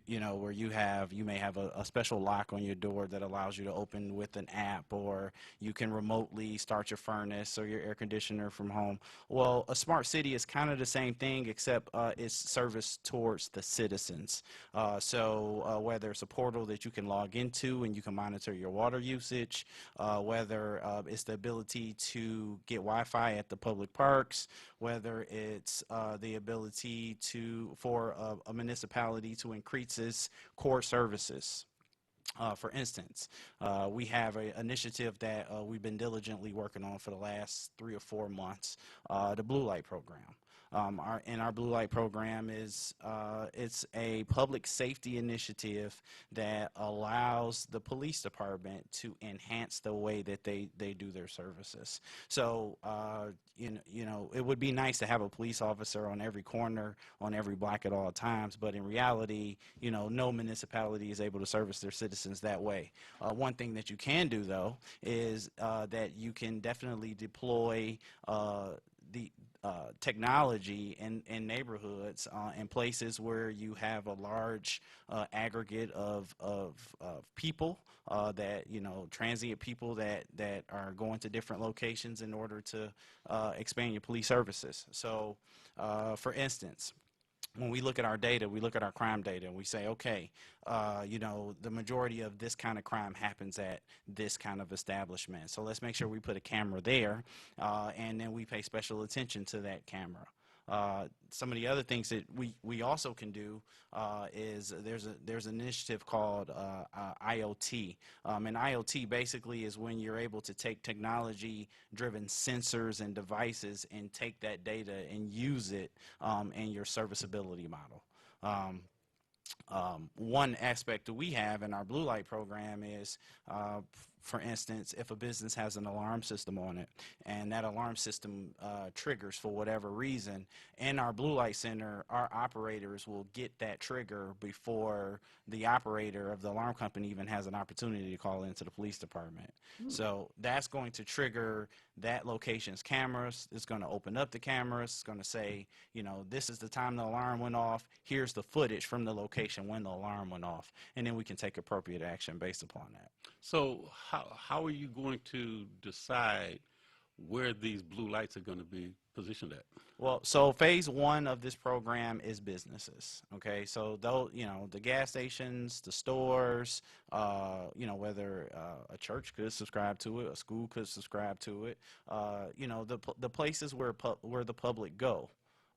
You know, whether they, you know, they're going there to shop or they're, you know, going there to get fuel, whatever the reason that they may be there. Traditionally, when we look at our numbers, those are the locations where crime are more likely to occur than other places. So now these businesses, they can subscribe to this blue light. Yes. Is there a cost to that? There is a cost to it. It's something that we're still working out. One of the biggest things in the model that we set up and the way that we set this up is that it's friendly to not the businesses and the public. We want it to be affordable so that the businesses can actually get it.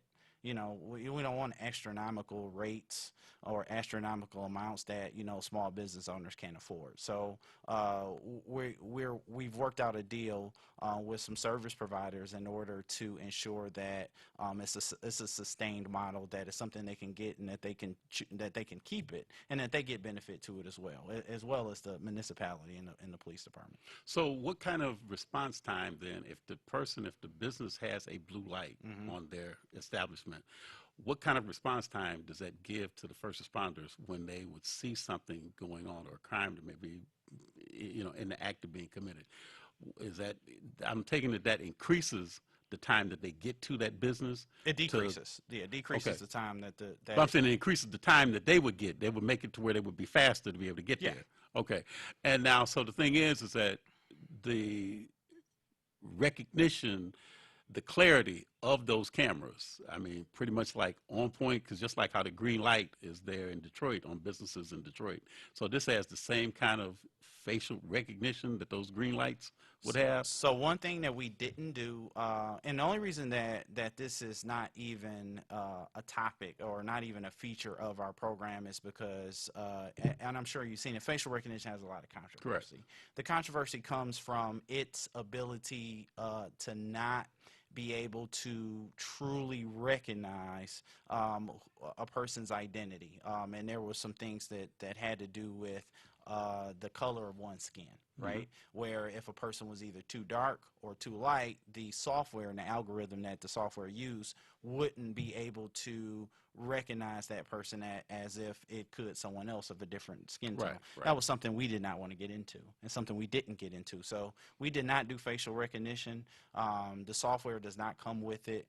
In the future, if the technology gets better, obviously we'll go to the public and determine whether or not that's something the public wants. We can always add it on later, but it's not included in the blue light program.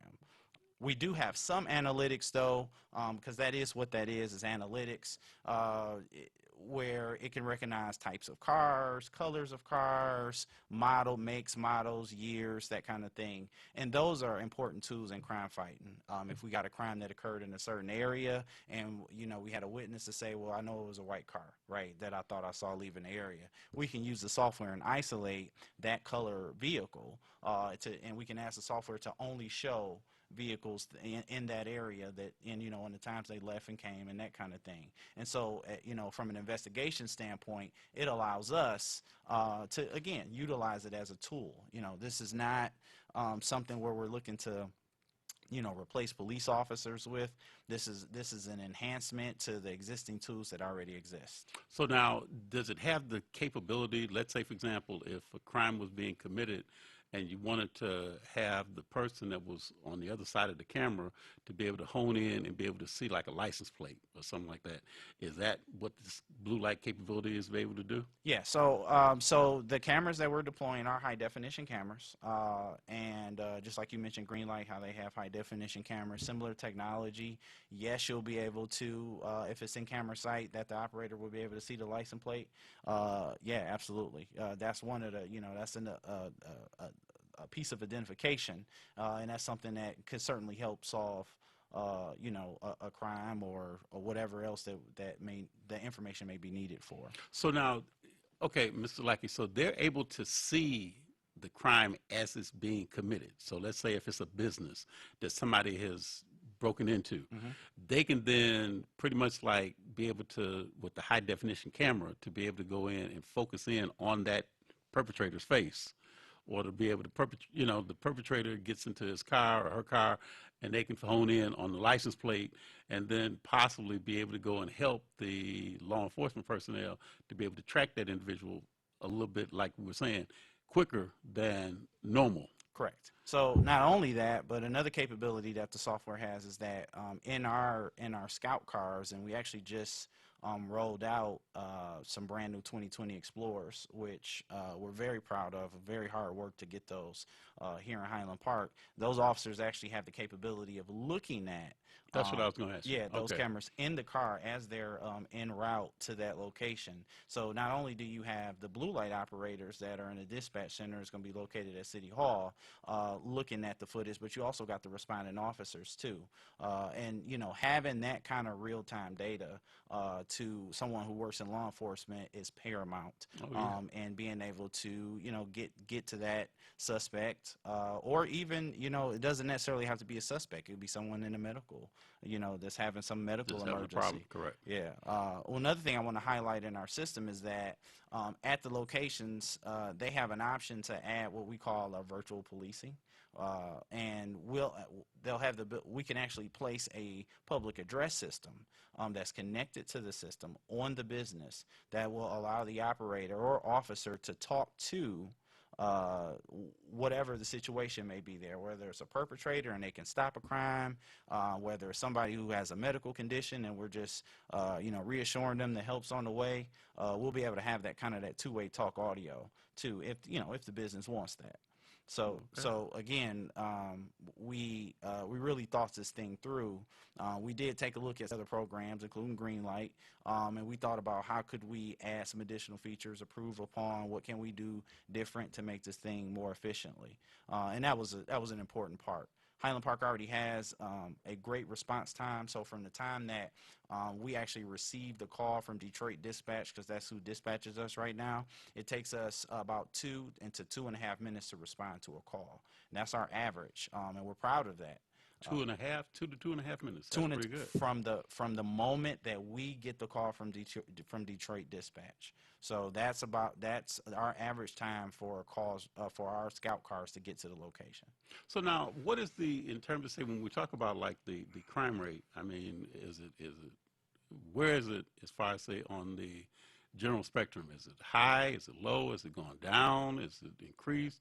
Where are we at as far as saying? So we've seen a substantial crime rate reduction since 2016. So since Mayor Yap took office back, since Chief Chester Logan's been in office, we've seen a substantial drop. And what are you attributing that to? So we track every arrest, we track every conviction, every piece of data that the police department interacts with. We track and we run reports. Again, one of the things when you look at managing anything is about predictability. Mm-hmm. Right? It's not being reactive or operating in an emergency mode. It's being proactive and knowing what you're dealing with. So we use data to predict where crimes are going to happen, and we allocate necessary resources to prevent those crimes. Because again, when we talk about the administration of criminal justice, one of the most important parts is the prevention. Right. Right. We don't want the crime to happen at all. Right. And that does take a community partnership because the police department can't do it all. But but again, technology, data. How can we take that data, right, and police better? Well, see, that's the good thing, because it's better to be proactive than to have to be reactive. Yeah, in 99% of the situations, absolutely. And see, and one thing too, just like with the green light that they have in Detroit, a lot of people may see that a business has a green light, and then that might change their mind about doing something, perpetrating a crime or committing a crime to that business. Prevention. So we're hoping that the same thing occurs with your blue light now, Correct. In the city of Highland Park. Correct. So now, the other thing too, in terms of, what are some of your other public safety initiatives that you have? So we talked about our new scout cars. Obviously, that's an important part, because that's how the officers get to you. Mm-hmm. Or whoever may call for service. Okay. So we want reliable cars with the newest technology, and we're very, very, very proud. I think we were the second municipality in the state to get these new 2020 Explorers. They're on the road now. We put them on the road last night, and we're going to continue to try to outfit our fleet with those. Another initiative that we have is we have an online crime reporting system that we call CORS. It's a citizen online reporting system. If you go to our website, highlandparkmi.gov, you can click a link that says Report Crime Online. It's right in the quick links on the right side of the website. You click it, you read the terms, you click agree, and then you can select particular type of crimes and/or vacation watch, or if you want a scout car to come sit in your neighborhood because you got speeders that go, up and down the street a lot. You can actually submit that request and create your own report. So that gets submitted to our officers at the department. They review it, and then if it meets the merit, then they'll then add it to the system, and you get an official report number without even having to leave the comfort of your home.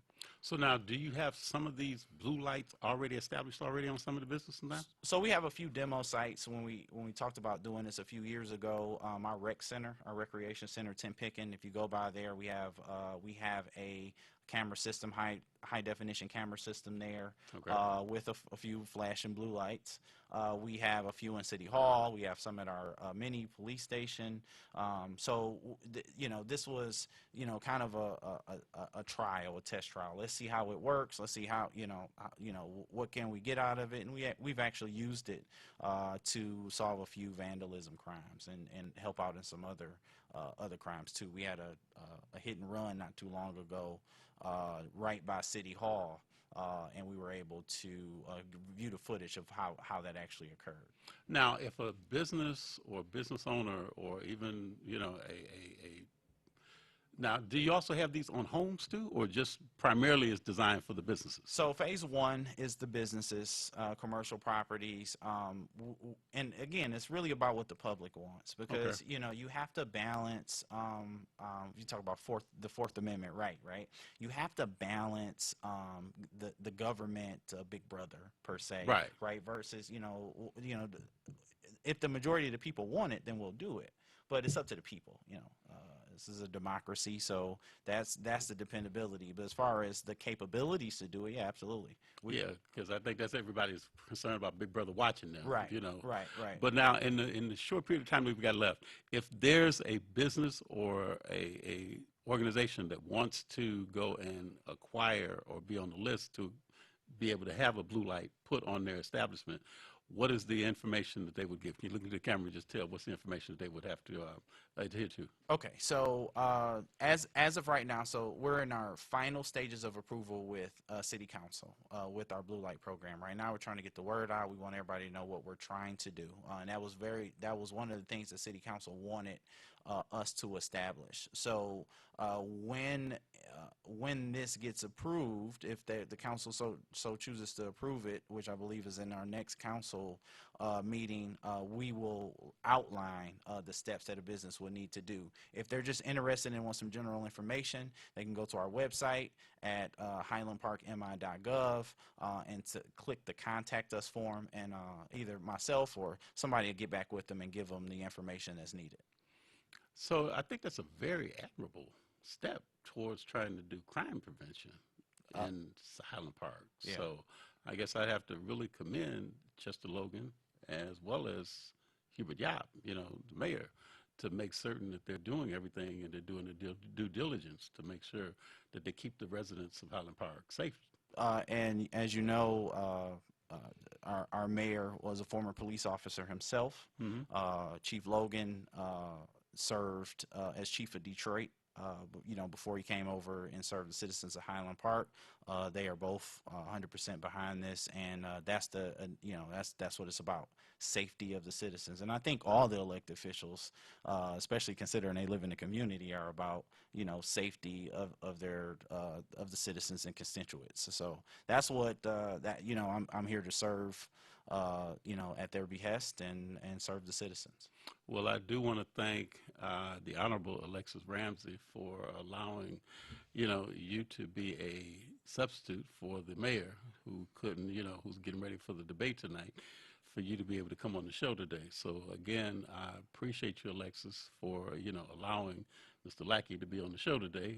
Alexis Ramsey, as all of you in the city of Highland Park know, she is the current president of the Highland Park School Board. So I do want to thank her, but I know she's getting ready as well for this debate. Big night tonight. Yeah, it should be. So I'm hoping that everybody gets a chance to tune in. Again, you're going to be watching this on Channel 33, WHPR, and please make certain, too, that you do everything you can to support the Honorable Mayor as well as the great city of Highland Park with Chester Logan as the Chief of Police. I do want to thank Charles Lackey for being my guest on the show today, and you're watching again WHPR Channel 33, and this is Expose Under the Sun. And if you would like to advertise in the Detroit Native Sun newspaper, who sponsors our show, you can contact Ms. Valerie Lockhart at 313-457-5944, and she can make certain that you can get an advertisement. And also, too, if you'd like to advertise, our Detroit Native Sun newspapers can be found in the Kroger supermarkets. So again, I do want to express my condolences to the Conyers family as well as to the Cummings family, for their losses. So again, thank you for watching. Stay tuned next week. As everybody knows, next Tuesday is Election Day. So make certain that you do get out to the polls to vote. Don't just say you're going to vote. Go to the polls and actually make your voice heard in the polls. And if you can, take somebody with you to the polls as well, too. Again, Expose Under the Sun, thank you again, Charles Lackey, the Director of Innovation and Technology in Highland Park. So again, we'll see you again, same time, same station. Peace.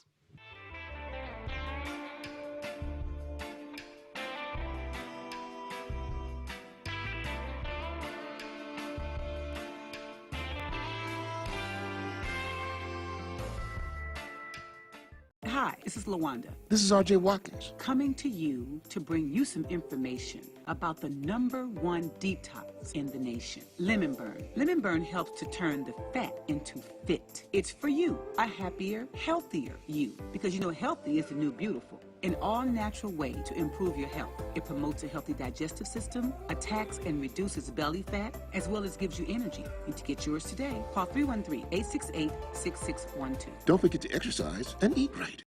TV 33 is moving to WHPS TV Channel 15.2. Make sure to rescan the channels on your TV. Then go to WHPS Channel 15.2 to pick up TV 33 and all of your favorite shows. The move is on, and we want you to move with us to WHPS Channel 15.2.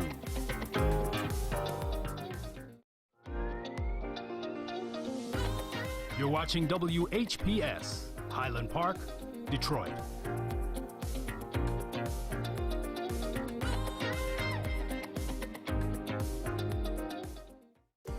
The views and opinions expressed on the following show are not necessarily the views and opinions of WHPS, its affiliates, management, or sponsors.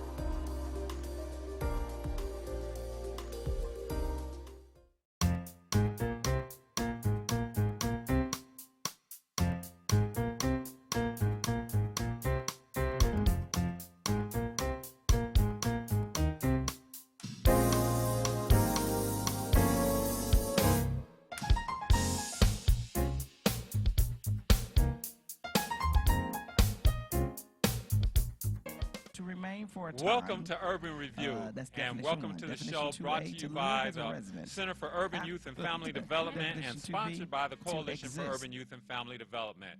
And as always, we are sponsored by the Office of National Drug Control Policy, so the views and opinions expressed on this show are not necessarily the views and the opinions of the Office of National Drug Control Policy or the White House.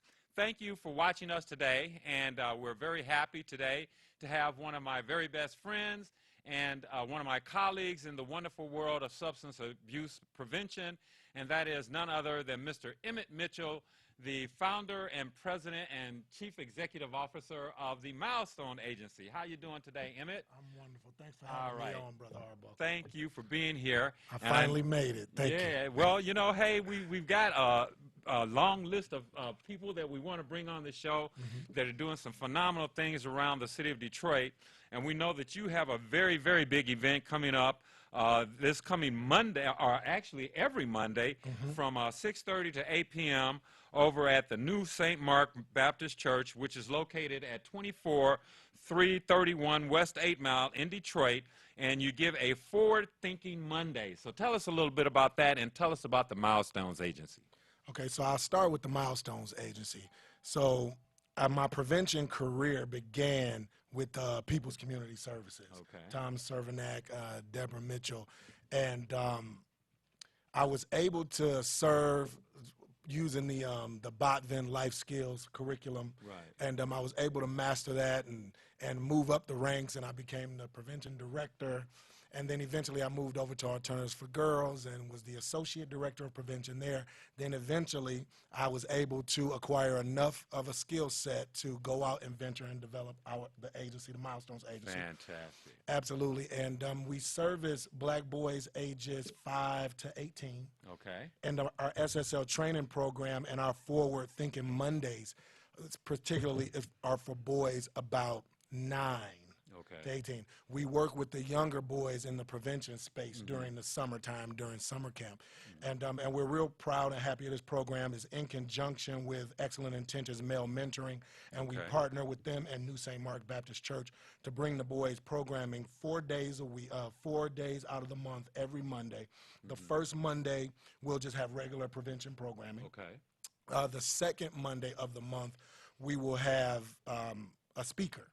In the prevention space, or in the space of self-esteem, or in the space of male role responsibility. Right. Then the third week we do programming again, and then the fourth week we historically will have them watch a movie, a movie that's relevant to the space that we are working in. And this most recent Monday we watched 42. with Jackie Robinson, the Jackie Robinson story. That was a huge movie. It went over well with the boys. And during the last part of programming, we normally let them do something recreationally, like play basketball. But the prevention space that we operate in, we try to incorporate life lessons with that. We our boys are consistent. They come consistently. And so you only can hammer the say no to drugs message for so long. Right. And so what we try to do is we try to incorporate something where we can educate them on life skills as well, but it's always a prevention message. Our prevention message is our foundation, and that's the space we operate out of, but we try to give the boys an opportunity to express themselves. We have group process, we have community service learning, and a bunch of things, but our foundation is prevention. That is so phenomenal, and that's so important. Right now in today's society, we have so many challenges for our young African-American men, and in fact, I just read an article yesterday where one issue that is often very much stigmatized and taboo in our black community is that there's been an increase in the rate of suicide amongst African-American boys and young men, and the type of male mentoring and outreach that you're doing is so important from that standpoint.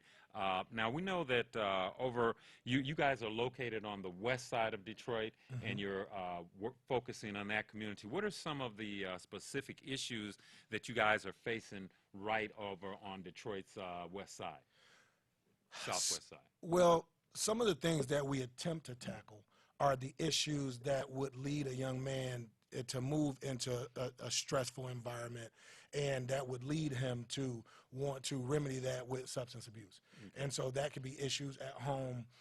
Typically with our boys, we like to service them, but also service their families. Okay, because we found that very important. when you work with a young man for an extended period of time, and then you send him back into an environment that may be counterproductive to what you have been teaching them, you can sometimes find them regressing. Right. But if you are servicing the young man and you are able to provide resources for the family can grow together. And so you give a holistic approach to the whole.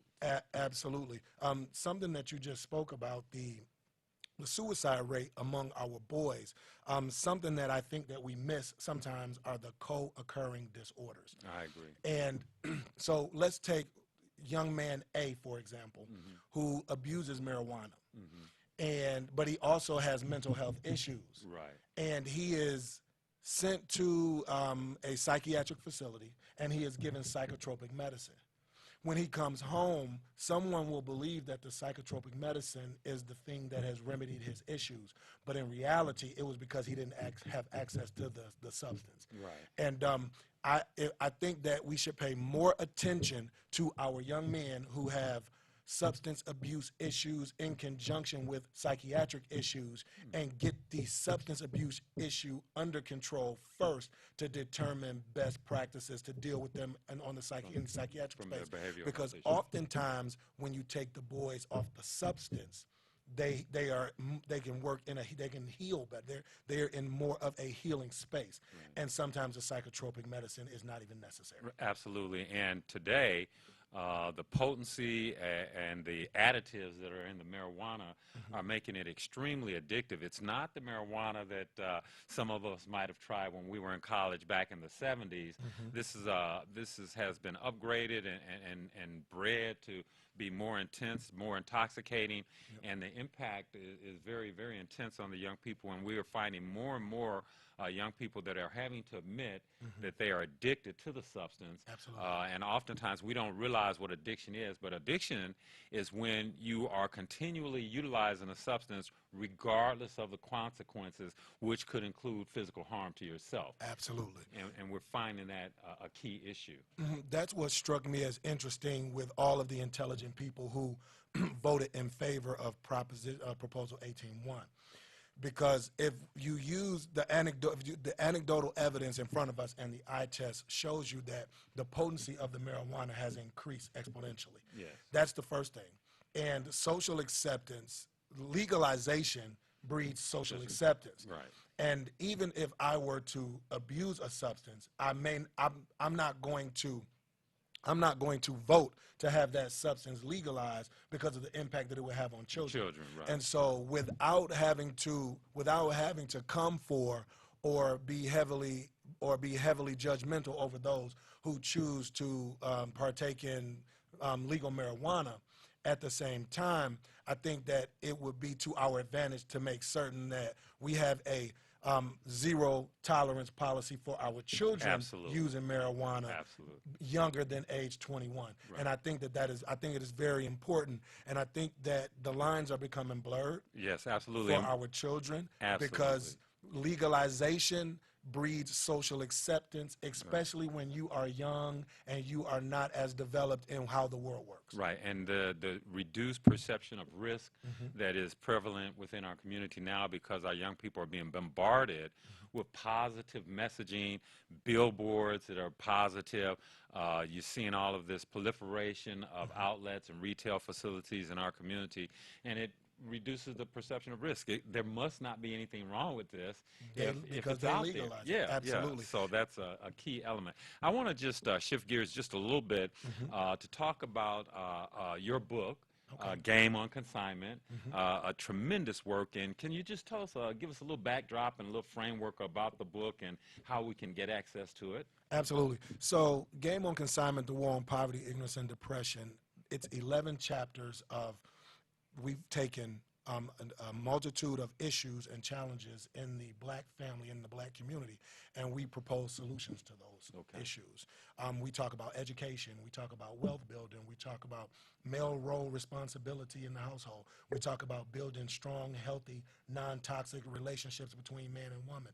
There's a multitude of things that we talk about in the book, and the book has done, we released the book almost 10 years ago now. Wow, but it was ageless. It's timeless. And we're still selling those books. And so we are happy with that publication. Be on the lookout for Game on Consignment 2. That is going to be, it's going to be centered around wealth building for the black family. But when you are addressing the issues and challenges, you can't address one thing. So while it may be, the foundation may be wealth building, there's going to be a multitude of things that we talk about in this book that are important, that we have to do away with even in order to start to build capital, to do the things to make families strong financially. Absolutely. So, and that includes putting vices to the side that sometimes can take our ability away to, build capital and things like that. And so Game on Consignment, you can always reach out to us at info@themilestonesagency.org, or you can give us a call at 313-444-2055 to purchase a copy of the book, or you can just go to the website, www.themilestonesagency.org. Just click on the purchase link or leave us a message, and we'll make sure we can get a copy into your hands. It's a great book. It's timeless, like Brother Arbuckle said. We're going on the 10th anniversary coming up in May, and we're quite satisfied with what that book has done for our families and our community. Okay, and if a person is interested in signing up their young person or their young man to be a part of the Forward Thinking Mondays that take place at New St. Mark Baptist Church, which is located at 24331 West 8 Mile, they can call 313-938-5316 or 313-587-0048. Emmett, we're so happy that you took time to come out and being out, and we'll be right back after this commercial message to talk to you some more about the wonderful things that are going on in Detroit and give you an urban review.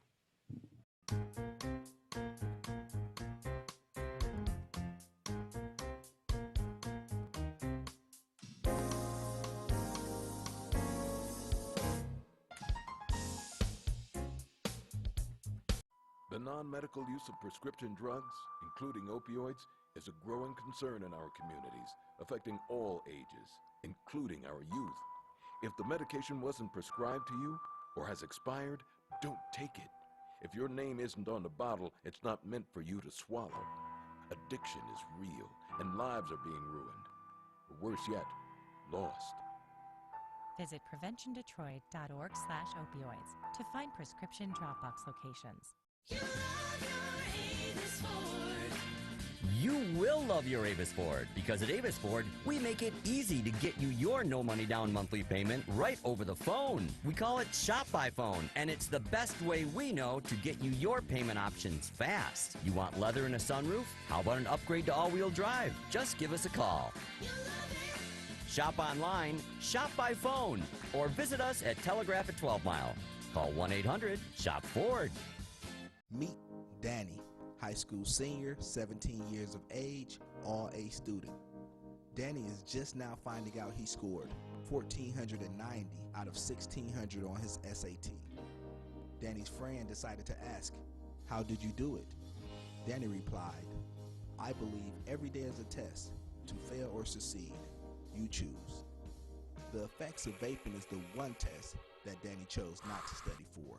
Vaping does not discriminate on who becomes addicted. Over 2 million high school students use some type of electronic cigarette device. The top tobacco companies also own vaping devices. The FDA found that vaping contains some of the same toxic chemicals as regular cigarettes that lead to cancer. So whether you smoke traditional cigarettes with tobacco or smoke electronic cigarettes using nicotine, your health is at risk. There's no safe way to smoke. For more information, contact the Center for Urban Youth and Family Development.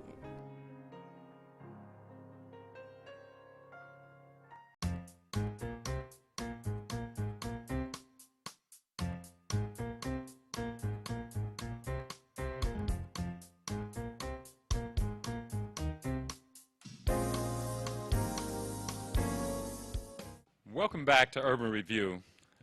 We have a lot to go over this afternoon, but I would be extremely remiss if I did not mention the fact that our nation suffered a great loss this morning as Congressman Elijah Cummings, Democrat from Maryland, the 7th District, passed away. He was a true statesman in Congress, incredibly eloquent, pure of heart, brilliant, and down to earth. He was the chairman of the House Oversight and Reform Committee. He was also a champion for the Community Anti-Drug Coalitions of America and its missions to keep communities safe and drug-free. He was also worked with the members of both parties as an advocate for drug-free communities and high-intensity drug trafficking area programs. The Community Anti-Drug Coalitions of America presented Congressman Cummings with a Congressional Leadership Award in 2014 and honored him a second time with a Lifetime Achievement Award 2 years ago. Congressman Cummings' death is truly a tragic loss for our country, and at this time in our history when his thoughtful and powerful leadership is needed now more than ever. And so we send our most sincere and heartfelt condolences to his wife and his family as our entire nation mourns the loss of a wonderful and great man, Congressman Elijah Cummings. Next up, we will have a call to action by our city councilman, Mr. Roy, and he is calling Roy McAllister Jr., and he's presenting a call to action which will take place on October the 24th from 5 to 6 p.m. There will be an informational hour, and then from 6 to 8 p.m. will be the forum. This is going to take place at Detroit's Unity Temple Church, which is located at 17505 2nd Avenue in Detroit. Once again, that's 17505 2nd Avenue in Detroit. If you want to call for more information, call 313-340-2073. That's 313-340-2073. Also, the Detroit Urban League and the Southeast Michigan Youth Development and Educational Initiatives are celebrating their 2019 Do the Right Thing event, which will take place on Wednesday, November the 1st at 2019. That's Wednesday, November the 1st, and you must submit your nomination forms to the Urban League Detroit Southeastern Michigan office, and that is located at 15 770 James Cousins Highway in Detroit, Michigan. That's 15770 James Cousins Highway in Detroit, Michigan. And your nomination form must be in by Wednesday, November the 1st. If you have any questions, you can call Ms. Shalita Richmond at 313-831-5132. Once again, that's 313-831-5132. Or you can call Mrs. Barbara Arbuckle at 734-432-0804. Once again, that's 734-432-08 to find out more information about the Do the Right Thing 2019 official nomination form. And those forms have to be submitted by November the 1st. And this is celebrating youth who do the right thing. There is an eligibility for the contest, and it's open to youth in grades 5 through 12, ages 10 through 18, who reside in southeastern Michigan. We are looking for young persons regardless of race, social, or economic background who are making genuine progress, excelling in school, or engaged in constructive activities or community services. So please feel free to nominate young people that you believe are doing the right thing and are deserving of this wonderful recognition. The next thing I'd like to announce is the Hartford Memorial Hartford Social Justice Conference 2019, which is entitled 1619, The Impact of Slavery on American History, 400 Years, A Legacy of Pain, Prayer, and Progress. Once again, that's 1619, The Impact of Slavery on American History, 400 Years, A Legacy of Pain, Prayer, and Progress. And that will be taking place tomorrow, Friday, October the 18th, and Saturday, October the 19th.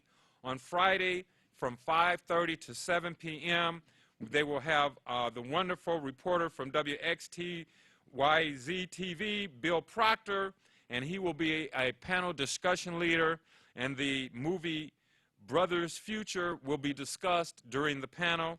And then there will be an adult movie, Breaking the Chains, that will also be discussed. And then on Saturday, starting at 12 noon, the Reverend Dr. Garnett Roper, who is the president of the Jamaican Theological Seminary and a scholar in the African diaspora, who will be talking about forced immigration and the impact of 400 years of slavery.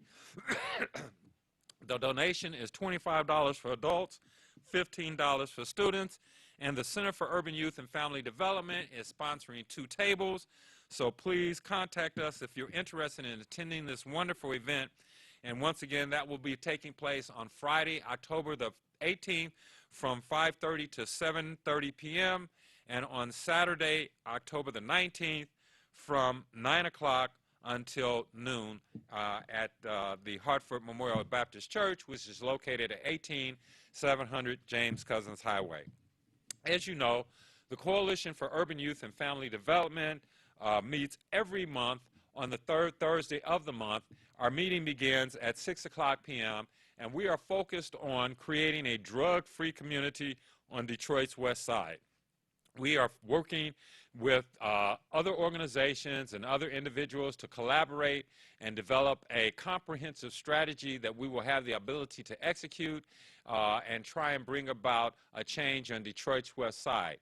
We are a drug-free community coalition funded by the Office of National Drug Control Policy, and we invite you to come out and be a part of our wonderful coalition. We meet once again on the 3rd Thursday of every month, and today we will be meeting at 6 o'clock p.m. at Hartford Memorial Baptist Church. That will be at 18700 James Cousins Highway. That is along the service drive of the Lodge Freeway, between 6 and 7 Mile on the east side of the freeway. And please come out and share your opinions. And if you do not have the opportunity to be there in person, you can call in free. The conference call number is 712-770-5505. Once again, that's 712-770-5505, and the access code is 395 That's 395-319. Please feel free to call in and be a part of our wonderful coalition working to create a drug-free community on Detroit's west side. One of the big activities that our coalition has coming up is next Saturday. We will be working with the Michigan Open organization. Open stands for Opioid Prescribing Engagement Network, and we will be conducting a prescription drug take-back event. That is right, you can bring your prescription drugs to Hartford Memorial Baptist Church between the hours of 10 a.m. and 2 p.m. We will have resource information there. We will have some giveaways there for you. And if you're there on Saturday, October the 26th, between 10 a.m. and 2 p.m., you can bring all of your prescription drugs that have expired, that are out of date, and we'll be more than happy to collect these items for you. And ultimately, they will be turned over to the Detroit Police Department for the appropriate disposal process. This activity is in conjunction with our DEA, the Office of Drug Control Drug Enforcement, and we hope that you will be able to come out and dispose of your prescription drugs appropriately. You don't want those in your water system. We don't want them in our sewage system. We don't want to throw them out in the trash because our animals and pets get a hold to them. So please bring them up to the church, and there will be other locations across the city of Detroit, but we know that they'll be available from 10 a.m. to 2 p.m. on October the 26th at Hartford Memorial Baptist Church. That's 18700 James Cousins Highway, from 10 a.m. to 2 p.m. Please come out and dispose of your prescription drugs that have expired appropriately. Also, we will be collecting vaping pens and vaping devices. So if you have some old vaping devices that do not have a battery in them, we will also collect those as well, and we want to dispose of those items and dispose of them properly. Also on Saturday, October the 26th, from 11:30 to 1:30 at the St. John's Banquet and Conference Center, there is going to be a cancer prevention and early detection event called Reach Out and Touch, and it is sponsored by the Touch Ministry out of Hartford Memorial Baptist Church, and it is going to be a wonderful event celebrating the lives of persons with cancer diagnosis and celebrating cancer survivors. And I happen to be a cancer survivor from 2007, and so I'll be there making an appearance to tell my testimony of how grateful I am that God has touched my body and healed me from prostate cancer. So please come out. That'll be on Saturday, October the 26th, from 11:30 a.m. to 1:30 p.m. at St. John's St. John's Banquet and Conference Center, located at 22001 Northwestern Highway. That's 22001 Northwestern Highway in Southfield, Michigan, and the tickets for that event are only $20 per person. So we want to thank you for once again participating and joining us in our October version of the Urban Review Show. We are working desperately to become a part of the scene to create a drug-free community on Detroit's west side. One other thing that we want you to be on the lookout for is Red Ribbon Week, and Red Ribbon Week will begin October the 23rd and run through October the 31st. And during that week, we will be wearing red ribbons to commemorate our commitment to being drug-free. We'll be taking these red ribbons around to the various high schools and having our high school students sign a drug-free pledge indicating that they want to be drug-free for life, and they will be given a red ribbon. And so the Red Ribbon Week, once again, kicks off on October the 23rd through October the 31st. So look for your young people that are in high school to come home wearing a red ribbon, knowing that they have signed a pledge card indicating that they are going to be drug-free for life. And that is an event that's going to be sponsored by the Coalition for Urban Youth and Family Development in collaboration with the Detroit Black Caucus Foundation. And so as we come to a close at today's show, we want to wrap up with the same words that we wrap up with every week, and that is the words that Nelson Mandela said to himself on a daily basis during his 27 years of activity. Out of the night that covers me, black as a pit for pole to pole, I thank whatever gods there be for my unconquerable soul. In the fell clutch of circumstance, I have not winced nor cried aloud, and under the bludgeoning of chance, my head is bloodied but unbowed. Beyond this place of wrath and tears looms but the horror of the shade, and yet the minutes of the years finds and shall find me unafraid. For it matters not how straight the gate, how charged with punishment the scroll. I am the captain of my fate and the master of my soul.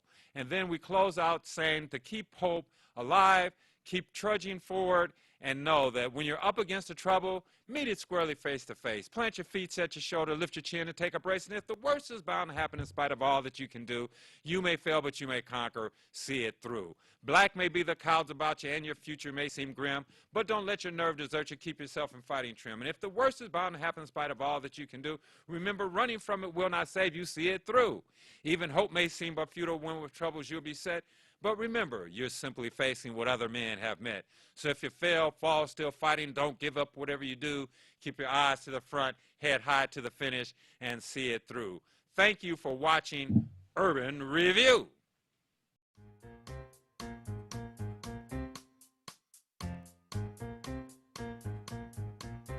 Drug, OWI, domestic violence, or traffic violation. I can help you. Call today. Warren E. McAlpine, 1-888-292-6908.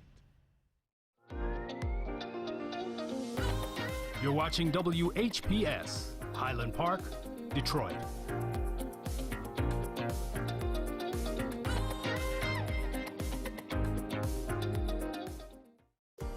The views and opinions expressed on the following show are not necessarily the views and opinions of WHPS, its affiliates, management, or sponsors.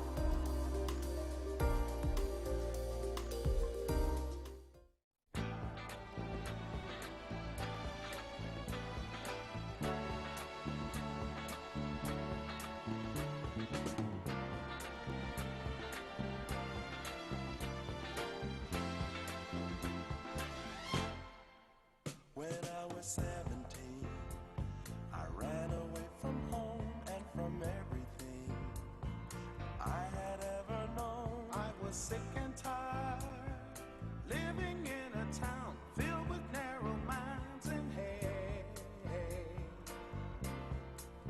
They used to laugh at me, their children called me names. I would run and hide, feeling so ashamed just for being born. I was just a boy, punished for a crime that was not mine. Life ain't so easy. Hello, hello, hello, and thank you so much for tuning in to A Spoonful of Comfort. I am Claudrine Jackson. I am your host for A Spoonful of Comfort, reminding you and me that we are not going to be a part of the discomfort that's going on in this troublesome world. A spoonful of comfort, everybody has a spoonful of comfort. A spoonful of something is the minimum amount that you can give anyone. A spoonful of medicine may do a good job. A spoonful of comfort, you never know when someone might need a spoonful of comfort. So thank you so much for tuning in. Thank you to WHPR, these beautiful studios here in Highland Park. Thanks to Henry Tyler and R.J. Watkins for keeping this station going for all these years. They are truly a part of Detroit history. And may you be blessed. May you have sunshine to greet you, adventures to meet you, joy in whatever you do.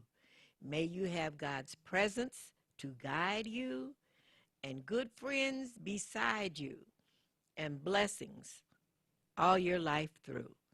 Now that is my wish for you. I know that we can't always have sunshine and rainbows. Wish we could, but remember, when you're going through a time where there's not sunshine and rainbows, you've got Jesus to walk with you You've got God smiling down on you, helping you through whatever you go through, because you don't get through life without going through something. So you can contact me, Claudrine Jackson, by email, Jackson Claudrine, Claudreen, Jackson Claudrine at sbcglobal.net.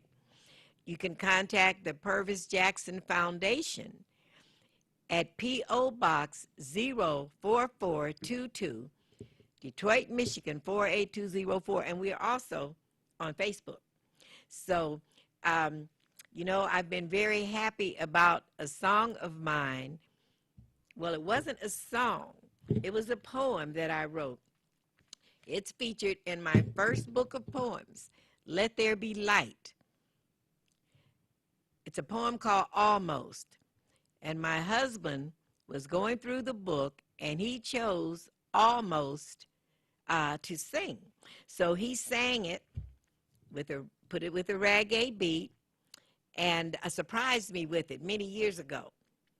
Well, the three bass singers lately have put the song out as a tribute to my husband, a tribute to Purvis Jackson. So Purvis is singing it. So that's how old the song is, because Purvis passed away in '08. But if you go to TreCruz.com, TRECRUZ.com, and click on Almost, you'll see the video and the song. Now, Trey Cruz was a young man that my husband was mentoring at the time that he passed away. Trey was only 14 when my husband passed away. And Trey said, I'm going to do something as a tribute to Purvis. So the song is out, proves that God is still working miracles in the world. I never would have expected for me to have a song out on the airwaves. And, you know, you try to get a hit, but it's already a hit in my heart. So hopefully you can check out Almost. TreCruz.com, TRECRUZ.com, and it's on Trey Cruz's album. He has an album called Love Is True, and Almost is featured on his album. So I'm speaking of almost, I'm almost appropriate for Cancer Awareness Month. You know, this is October, and October is Cancer Awareness Month. And we have lost so many wonderful people to cancer, including my husband. Breast Cancer Awareness Month. And I lost a dear friend, Lorraine Smith, who was married to Bobby Smith of the Spinners, passed away last October from breast cancer. But I want to tell you about some of the people that have survived breast cancer. You know, I'm a deacon at Mount Vernon Missionary Baptist Church in Ferndale. There's one in Detroit, but I'm a deacon at the one in Ferndale. And we have some women in our congregation who are breast cancer survivors. So we had a meeting after church this past Sunday where some of them told their story. Some have been, the longest survivor, she's a 39-year breast cancer survivor. Then we have another lady who was a 14-year breast cancer survivor. One of the ladies who was speaking, it's been 4 years for her. And then she had complications afterward, but she never stopped smiling. She kept going. And part of the secret of their survival is meeting with other people and having other folks who support and encourage them and help them, and doing the right thing. So if you're going through it now, I cannot imagine. But please do what the doctor says, follow his rules, and find other people who are going through the same thing you're going through so they can help and support you. one of the things I want to tell you about, I want to tell you about the Legacy Awards. The Detroit Sunrise Legacy organization had an event for the legacy that is Detroit. It was Detroit's 40-year milestone celebration, the Detroit Legacy Awards. And you can find them at DetroitLegacySunrise.org, DetroitLegacySunrise.org. I'm especially pleased to tell you about the Sunrise Awards because I was the recipient of one of the Sunrise Awards. And I'm very honored and very grateful that someone recognized my efforts. You don't do things to get an award, but when you are recognized, it's a great honor and a great blessing. So thank you to the Sunrise Legacy Association. Thank you to Minister Brian Piccolo Nelson, who was the founder of the Sunrise Legacy Foundation. And thank you for having an event, and thank you for choosing me to be one of your recipients of an award.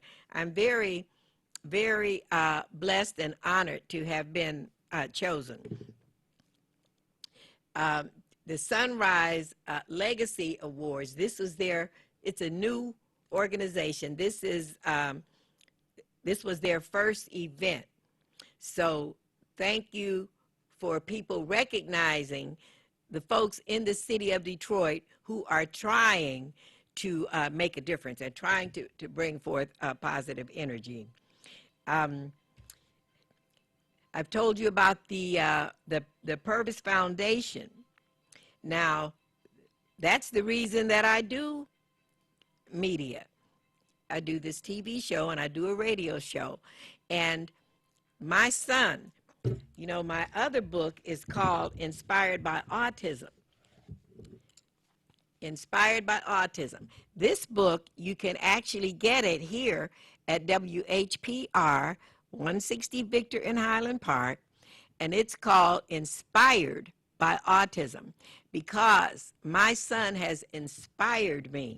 He is 44 years old now, and there was a time when I did not think I could handle his situation.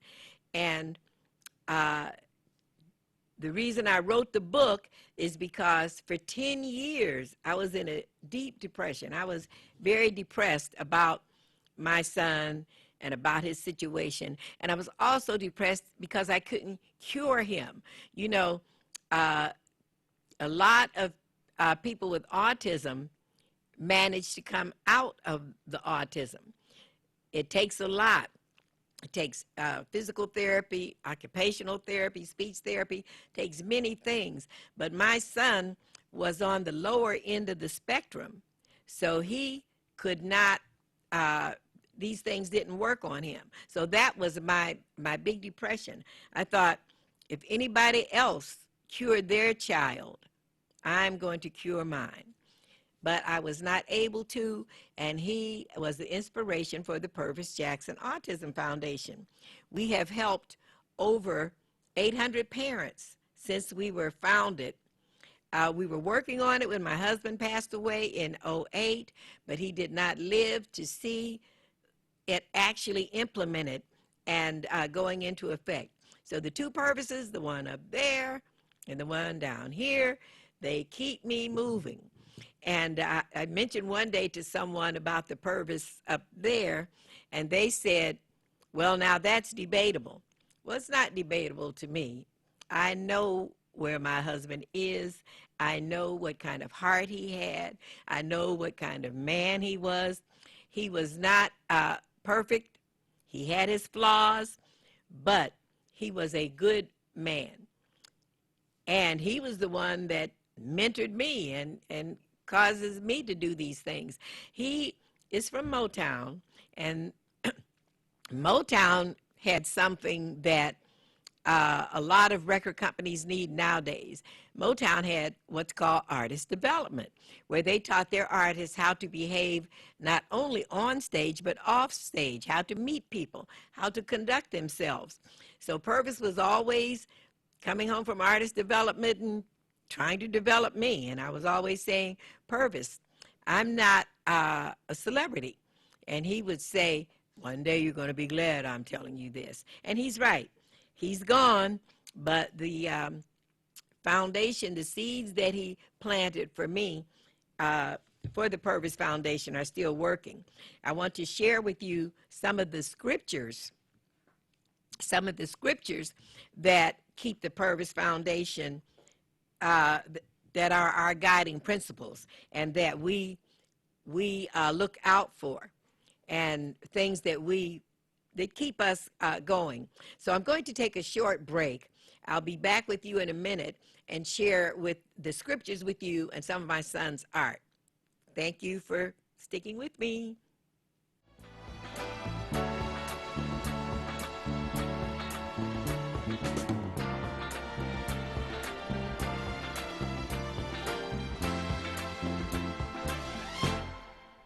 When I was 17, I ran away from home and from everything I had ever known. I was sick and tired, living in a town filled with narrow minds and hate. They used to laugh at me, their children called me names. I would run and hide, feeling so ashamed just for being born.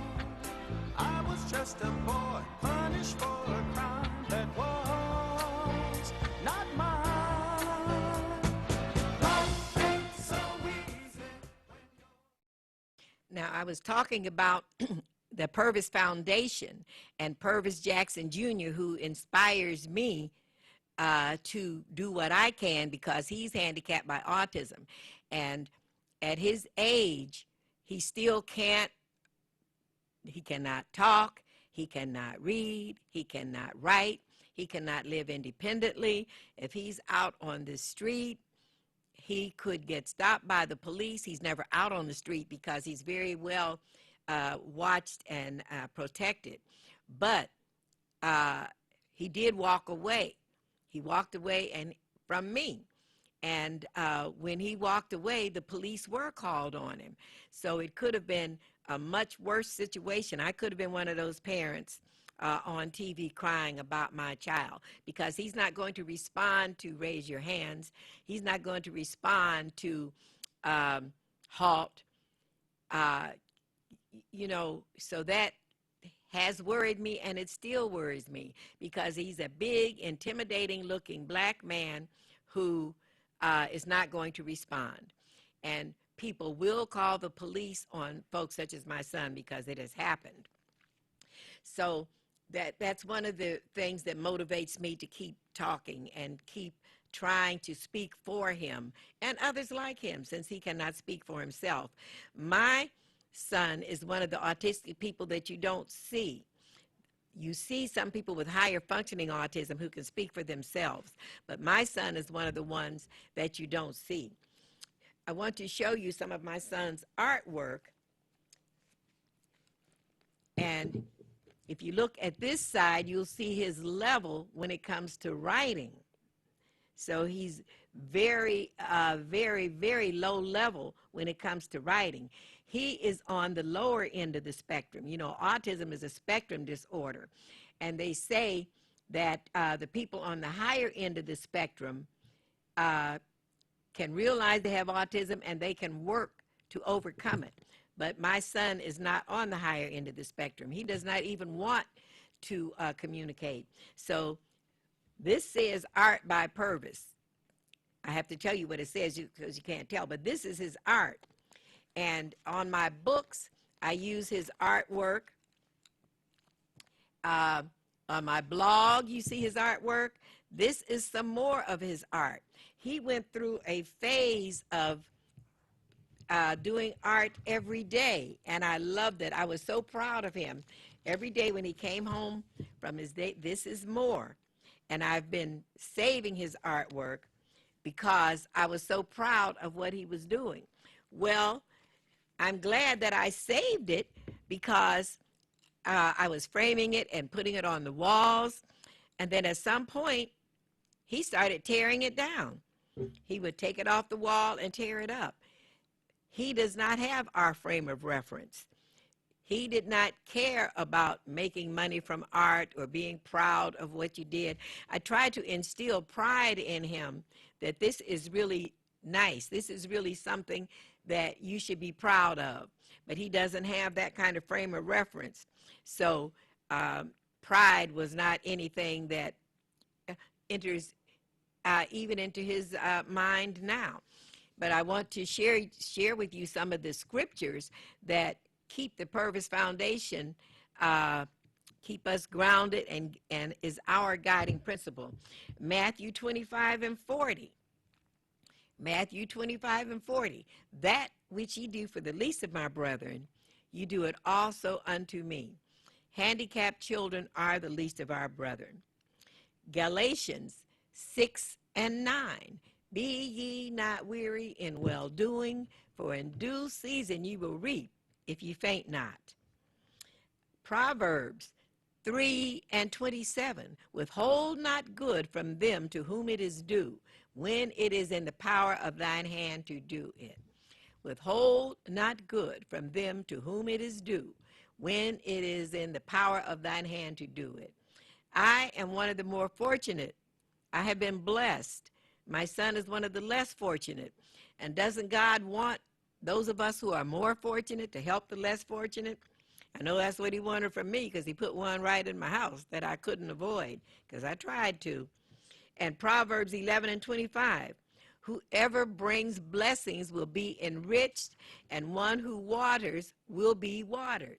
So those are my guiding principles for the Purvis Foundation. And living with a person with autism lets you know how blessed you are when you have your faculties. There was an incident there were many incidents that I talk about in my book, but there was one time we would go to the fireworks every year. I took my other children to the fireworks, and I would take PJ to the fireworks. And we were at Hart Plaza, and you know there's a big fountain at Hart Plaza, and PJ used to love to run into the fountain. So we would take his shoes off and roll up his jeans and take his shirt off. And fireworks in July, it's really hot, and he could run and play in the fountain. So he would run into the fountain, and then he would run out. Well, this one particular time he ran into the fountain, and when he ran out, he disappeared into the crowd, and I could not find him. Well, we were down there by the Detroit River, and PJ loved water, and he was always trying to jump in water. This was before he learned about danger. That's one of the characteristics of people with autism. They don't always understand danger. So I'm terrified. The big crowd, he's running into the crowd. I can't find him. So I asked the police officer to get on his radio and let the other police officers know that this little boy that's running around with